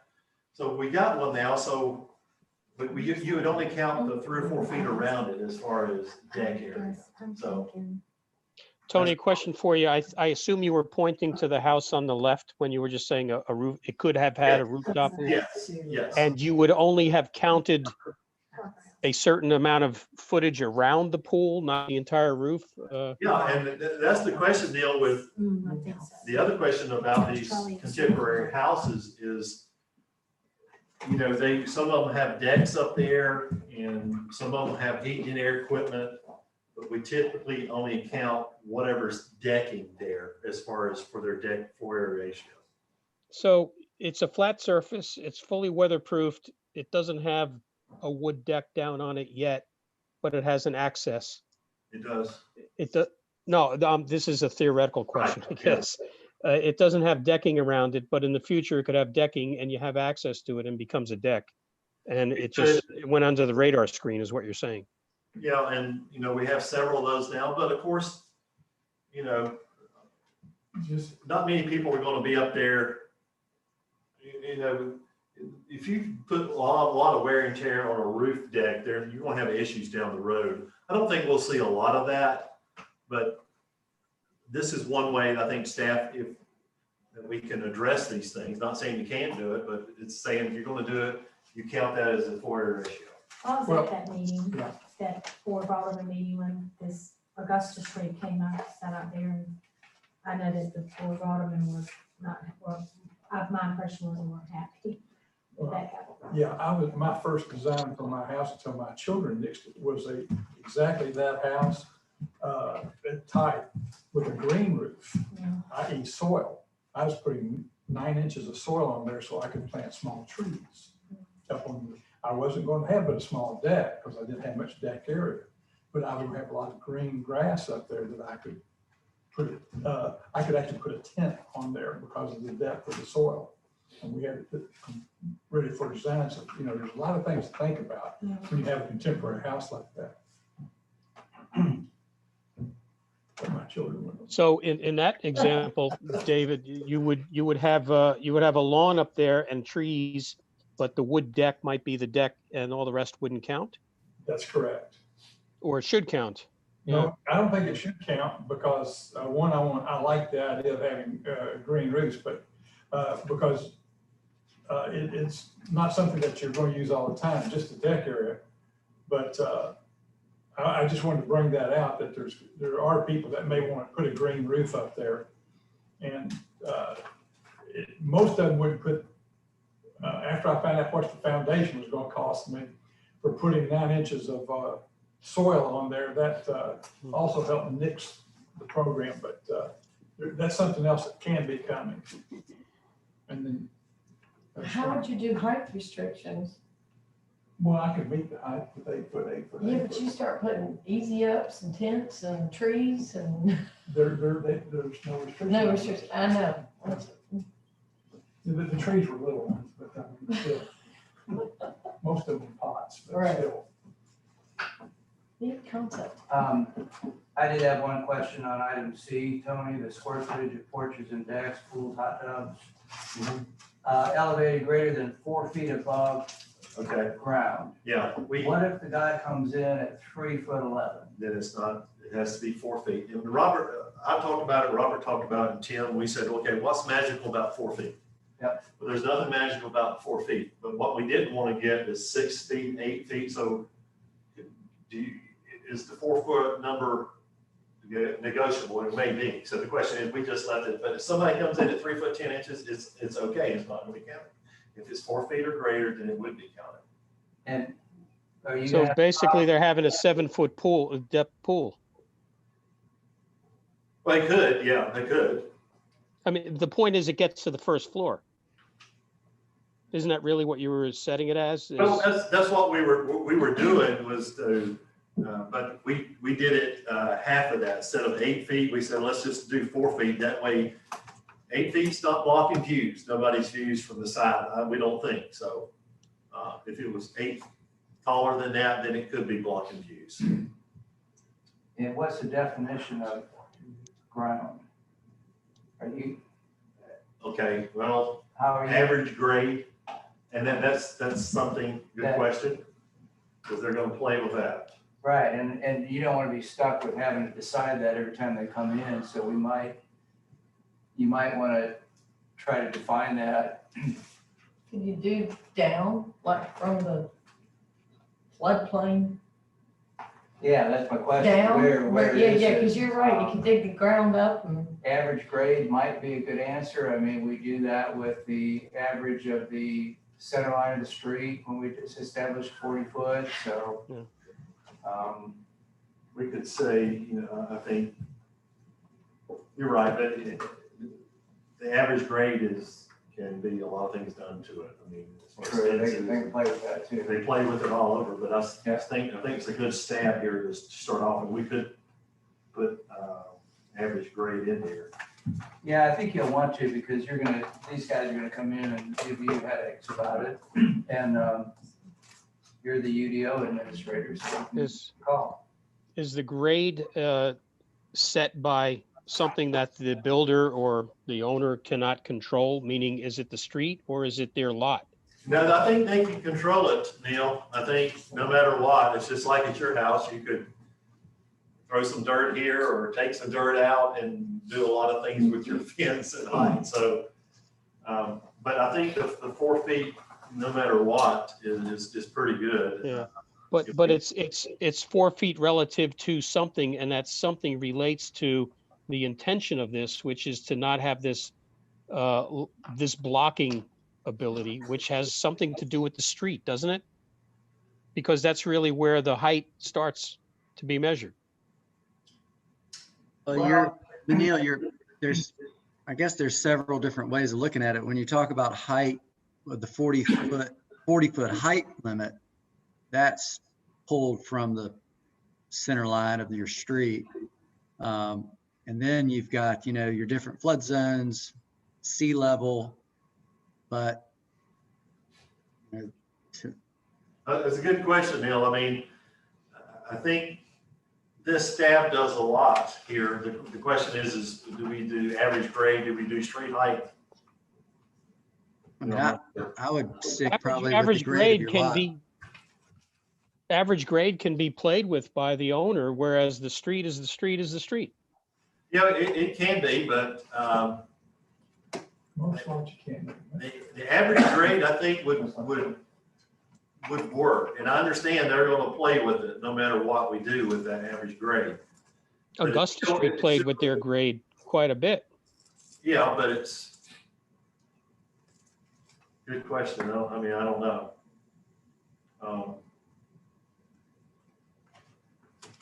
So this ordinance is about controlling a certain situation, and if the starting point of that is not in control of the town, then I don't see how this gets us in control, the town gets control over this. I think that you could, I think if you're looking for the proper syntax, I mean, you could just call it an above ground pool.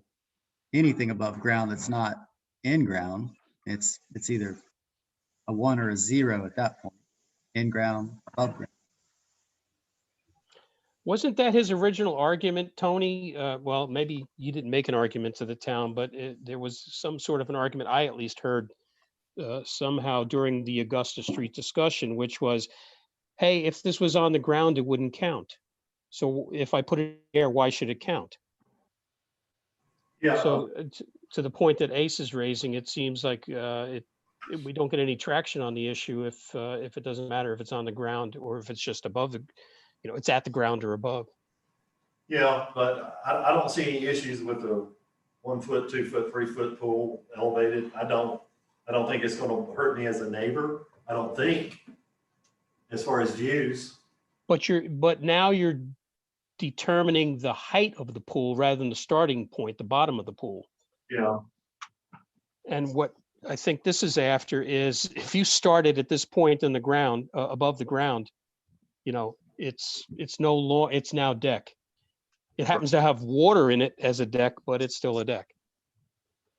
And if you look at the definition of decks, does that start at 4 feet or? We don't, no, as far as floor area ratios, nothing's counted at grade or anything like that as far as floor area ratio. So there's a bit of a quandary here that let's just say you start at 4 feet and you build a 4 foot depth pool, you're at 8 feet. You still haven't gotten to the first floor. So that doesn't matter. I guess what you're trying to say is there's a certain height at which once it gets to that height, the sides of the pool, now you've done something different. You're blocking things and now it has to be counted.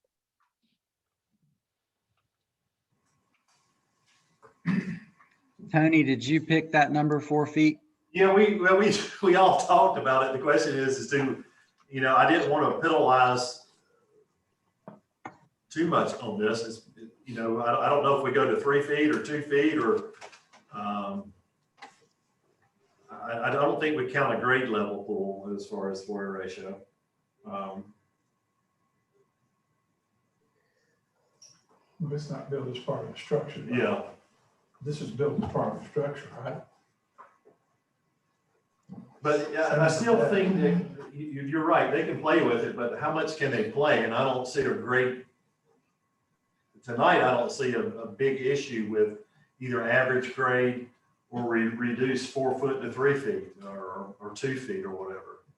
I was just gonna say that, Tony, I think if you added the word average grade and reduced it to 3 feet, it would eliminate the concern about this thing starting to block views.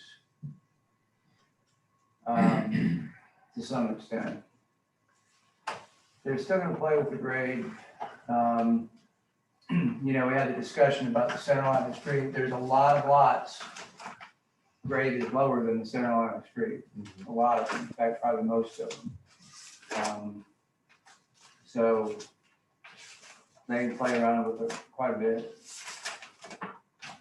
Tony, you look at this more than any of us combined, and if you're comfortable with the 4 feet, I would probably be comfortable with that as well, if it's achieving what you're looking to achieve. Yeah, I think I'm okay with 3 or 4 feet. I think it's something that if I see an issue, we can come back to it. I see Neil's point. If I see it very clearly. You know, you've got your street out there. That's a set thing. I really understand that. But I'm okay with 3 or 4 feet average grade. So. And this is sort of a unique circumstance with these built-in elevated pools and hot tubs, but you know, what if somebody wants to put a hot tub on a deck? You know, does that just a store-bought hot tub, not a custom fabricated one? Well, the deck is already there, so. Yeah. What that's I true. mean, so. It's counted already. It's already counted. Yeah. So it's not taking any more space, I don't think. It's sitting right on the floor, so. Yeah. This is basically trying to point to the fact that you're making a really thick deck and it's going to count as a deck even though it's full of water. It's trying to deal with that Right. situations. Right. So basically what we're saying is if you want to start your first floor, not your ground level, but your first floor with a pool, it's going to be a deck. It's called a deck. And the fact that you can start it at various levels below the first level simply says now you're engaging in building a deck. Greater than 4 feet, it would be counted as a deck, yes. Yeah. I feel good about that. My experience, like Ace points out, Tony, you have a lot more experience around these things, but it's the spirit of what we're trying to do is say, you got to count that as a deck. Yeah. And these projects that are already been permitted and underway, it will not affect them? Yeah, it's not effective at all. Nope. Okay. But the next guy in, it will. It will. Okay. Any further discussion on that item? Where do we go to next? Well, we need to vote on this one, the 2020-1811. This is a separate one. Yep, that's the one that had the 2 on it, the four-area ratio, and the Exhibit A definition of measured area, and where we included the boards, page 37.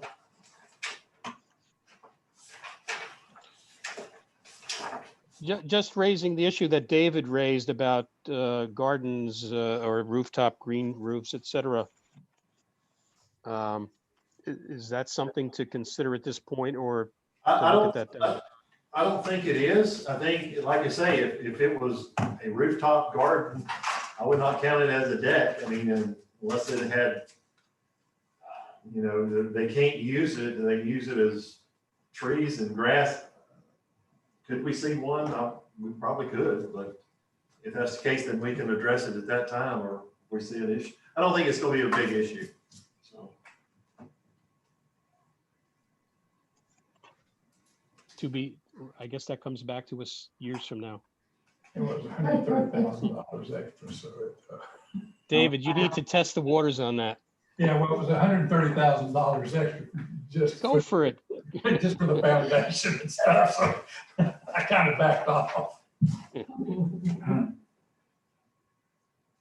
So, if there's no further discussion, do we have a motion on ordinance 2020-1811?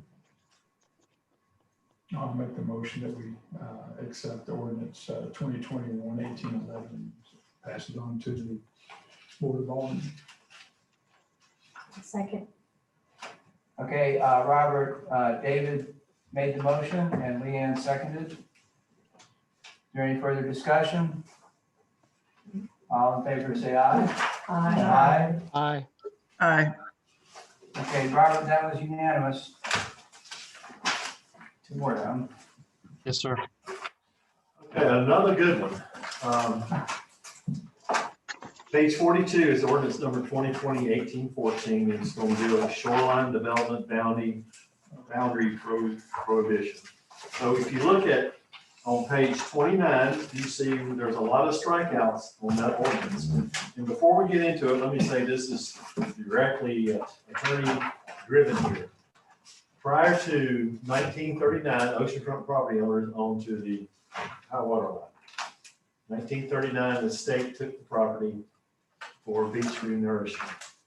So after that time, they didn't own that. So the only thing the town allowed after that time and up to a certain date was your beach walkovers. public ones, commercial and residential. Probably in 2003, 2004, CAMA allows these things, the beach wooden walkovers. We had one contractor who started abusing it. He, instead of going from west to east, like just straight shot, he would go out, he would go north to south, and then he would go back straight over the dunes. So that caught a lot of attention, and we put a moratorium on the beach walkovers. So since there was a couple, the town doesn't allow them anymore. It is against the law for me to permit them across a beach walkover, because if that's the case, then we could revert ownership back to the state or to that individual. Even individuals with accessibility issues, we cannot issue these beach walkovers anymore. So this is an attempt to take out all the language of permitting them. There is language in here. You'll see the language in the ordinance that does say that they can do maintenance on it.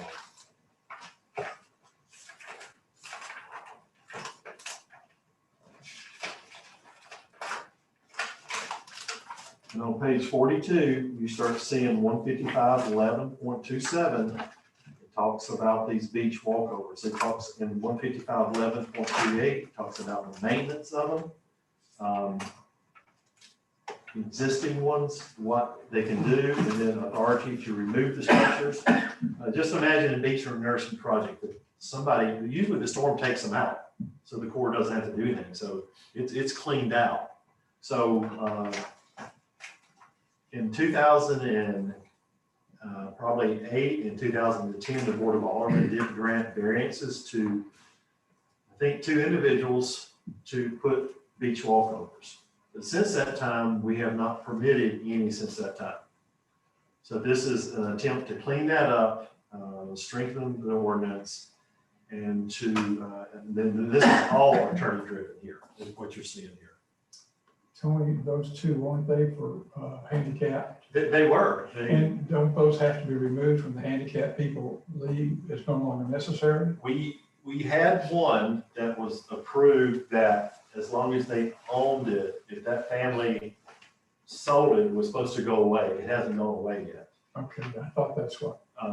And the other one, the town did issue a variance on it. We do get requests from people who need them for accessibility, and the state law, we understand accessibility law. I mean, but it's clear that they can't even go through the process. And we've had some in the past year or 2, and then more recently than that, to request things, and we just have to say, you can't do it. So the state does not allow them. Well, the CAMA does. The CAMA allows them, but because of that 1939 Act, we can't, because it'll be going against that 1939 Act. Okay. So the only people now that the town can do their public accesses that we have, but the citizens can still maintain them. That's it. So. Okay. And this is all attorney driven here. So even if somebody's handicapped and if they can't, We've told them that they can't even. Access just like they want. Yeah. That's why they want max. For mats, or I think there was one beach town that doesn't even allow people to walk over their dunes in front. They make I thought we you use public could. access. I thought we couldn't. No, you can do a sand bath. You can do a sand, you're not supposed to damage the dunes, but you can do sand can't walk baths. up, yeah. You can do sand baths. And are they rope? No, No. Okay. no, there's Don't- holes in the dunes. Tony, then this is just a matter of bringing everything up to speed with regards to what the state constraints are? Well, I would say this, we've had different interpretations over the years. Starting, this really came to head in 2003, I think, and a lot of input from attorneys went into a ad hoc committee for about 2 years. We studied it, and at that time, the interpretation was to still maintain them. You could still do accessible walkways, but that interpretation changed from the variance that the individuals could ask the board for. Since that last variance in, I think it may have been 2010, 2012, the Board of Aldermen granted. So the interpretation after that time is, no, you cannot even apply for it. So even if you need. So this is not trying to correct some problems that we're having, just trying to correct the clarity of how to.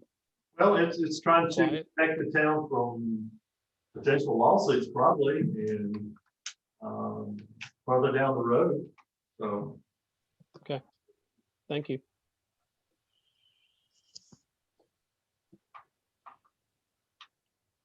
Is there any further discussion on this item? Would someone like to make a motion? Motion.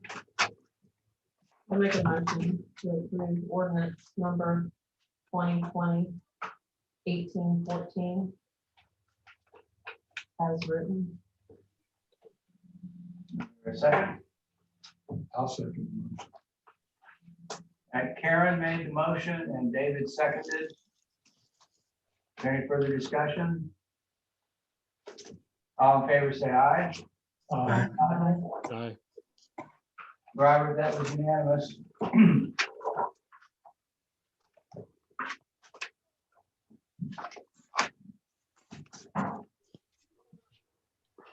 Did we hit them all? Or did we miss one? That's it. And, next time, it's a lesson learned. Maybe next time we'll have to do, hopefully we won't have this many again, but next time we'll break these down. Yeah, please do. It was kind of hard to follow it. Yeah. And, And I'm surprised we got through it like we did. I'm sure Thursday night's going to be great too. I'm ready to come and see that.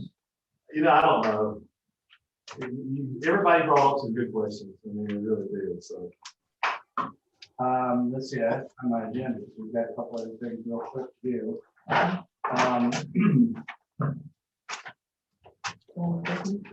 If I could go real quick, everybody's good for me to just sign this letter and you can give it to the alderman.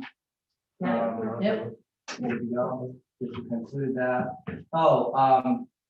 And I did talk to Daryl and he's polling the aldermen to see when they can do joint use of this. So maybe we'll get that answer Thursday night. And then we'll finally get a joint meeting. Other than that, does anybody else have anything? Do we want to talk about maybe moving next month? Oh, yeah, I wrote that down and I'm looking for my notes. but- Well, it's a tough time following all this. It was not easy to do. I don't know how you make it any better, but Yeah, I had the letter, the next meeting date, because it's election day. We know David won't be able to make it. I don't know how practical that's gonna be for everybody else.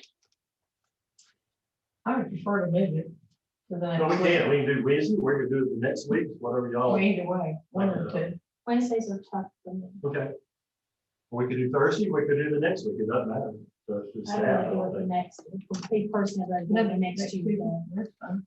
Okay, there's a motion afoot or a movement afoot to do it the following Tuesday. So, November 10th.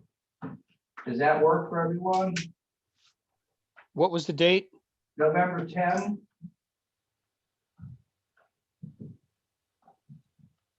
I'm good. That's not Veterans Day, is it? No, No, the 11th is the better. 11th is better. Okay. Oh, I have a board meeting, but that's our office board meeting. That's not. But that's during the day, so, yeah, the 11th is Veterans Day, and I guess town's closed on the 11th. Yes. We need to vote, or are we all okay? Everybody okay? Ace, were you okay? Yep. Yes, thank you. Great, okay, so the 10th, Okay. and that's not gonna mess anything that's going to be all. That you know That I know of right now. of, okay? That's all I had. Did anybody else have any other business? I have a question. When we vote on something and we vote on something with conditions and those conditions are not being met or abided by, how is that? The board should contact Board of Alderman, or you reach out to the Board of Alderman or me or town manager to go, this parking lot's not doing this, or this group is not doing that. So that's what I you mean, I'm do. asking because somebody asked me and I wasn't sure. Because remember I told you about the start line, Yeah. I couldn't walk through the sidewalk, so we need to know what they're not doing and. Yeah, we're not compliance. That's pretty much up to Tony and. It's up to us, and right now it's difficult for businesses, and I Yeah, told you what one, I said something to a business a few months ago, and it's not uncommon for us to, but this time of where they're having a tough time, but. yeah, it's hard to, But yeah, we need to know what they're not doing, so. I was glad to see they put stickers on some trash cans that we didn't left in them. How they do Yeah, there was a sticker on a Really? renter's house that this had been, going on. and I was really. like, yes. They leave them on the sidewalk where you can't walk and, yeah. Well, can something like it was brought to my attention about Charlotte's Bar, but can it be something as simple as somebody that goes there often just saying to the manager, hey, well, I did you did pull your umbrella in and move. Oh, you did that good. Oh, you did good. It's probably best it comes from staff. Yeah. I don't know, but they probably won't get upset with y'all. Yeah, I mean, it would be nice, because I don't want to see them lose the outdoor seating. Right, that's why I So, said pull something, your- because I mean, And I eat there. the host, but I enjoy it too. I always see it, but the host is staying. I mean, I put it inside. So that's just one way to address it. So it's not a big deal. So, Tony, did you and Margaret have anything? The only thing, I think Robert's gonna be contacting everybody again. He worked hard on setting up that first meeting, so he's gonna be doing that again. So he'll probably be reaching out to y'all for a date where everybody get together. So he'll probably send you something tomorrow, the next day to get when that next training is. So that'd be good training. It's getting hard because holidays are coming up. I know, and that's the other thing. Because here it is already. No. So, You can't get together for the holidays anyway. But you said the virtual. Well, it can be. I think he's gonna be here too. So, Okay, good, because this is mine. okay, virtual. So Everything I've got, I had all my notes on it. This is not good. I can't get on here and look at my notes. So, I have a question for Robert, actually. Are we live streaming now instead of holding it off till tomorrow or the next day? I went home. No, he's there. did you hear that question, Robert? I'm sorry, what was the question? Are we live streaming or are we holding out for a day or two before it's? Oh, we're live streaming now. I record and live stream at the time of on the town's YouTube channel. And then I work on the minutes with the transcript from YouTube, which uses Google Translate, I believe, which is why there are mistakes. Here and there, I try to pick them out, catch what I can. Yeah, that's cool. there's nothing else. Is there a motion to adjourn? I'll make a motion. I'll second. Okay, we have 5 motions to adjourn. Is there I a second? motioned out for the night. Yeah. I'll second. Okay, we'll take David as a first and Cheryl as a second for the record. So we're adjourned. Thank you. Thank you. Thanks, Tony. Thank you. Thank you, Robert. Thanks, Tom. Tony. Thank you. Have a good night. Thank you. Good, everybody. Thanks, Robert. Thank you. You know that. Yeah, I'll put it in.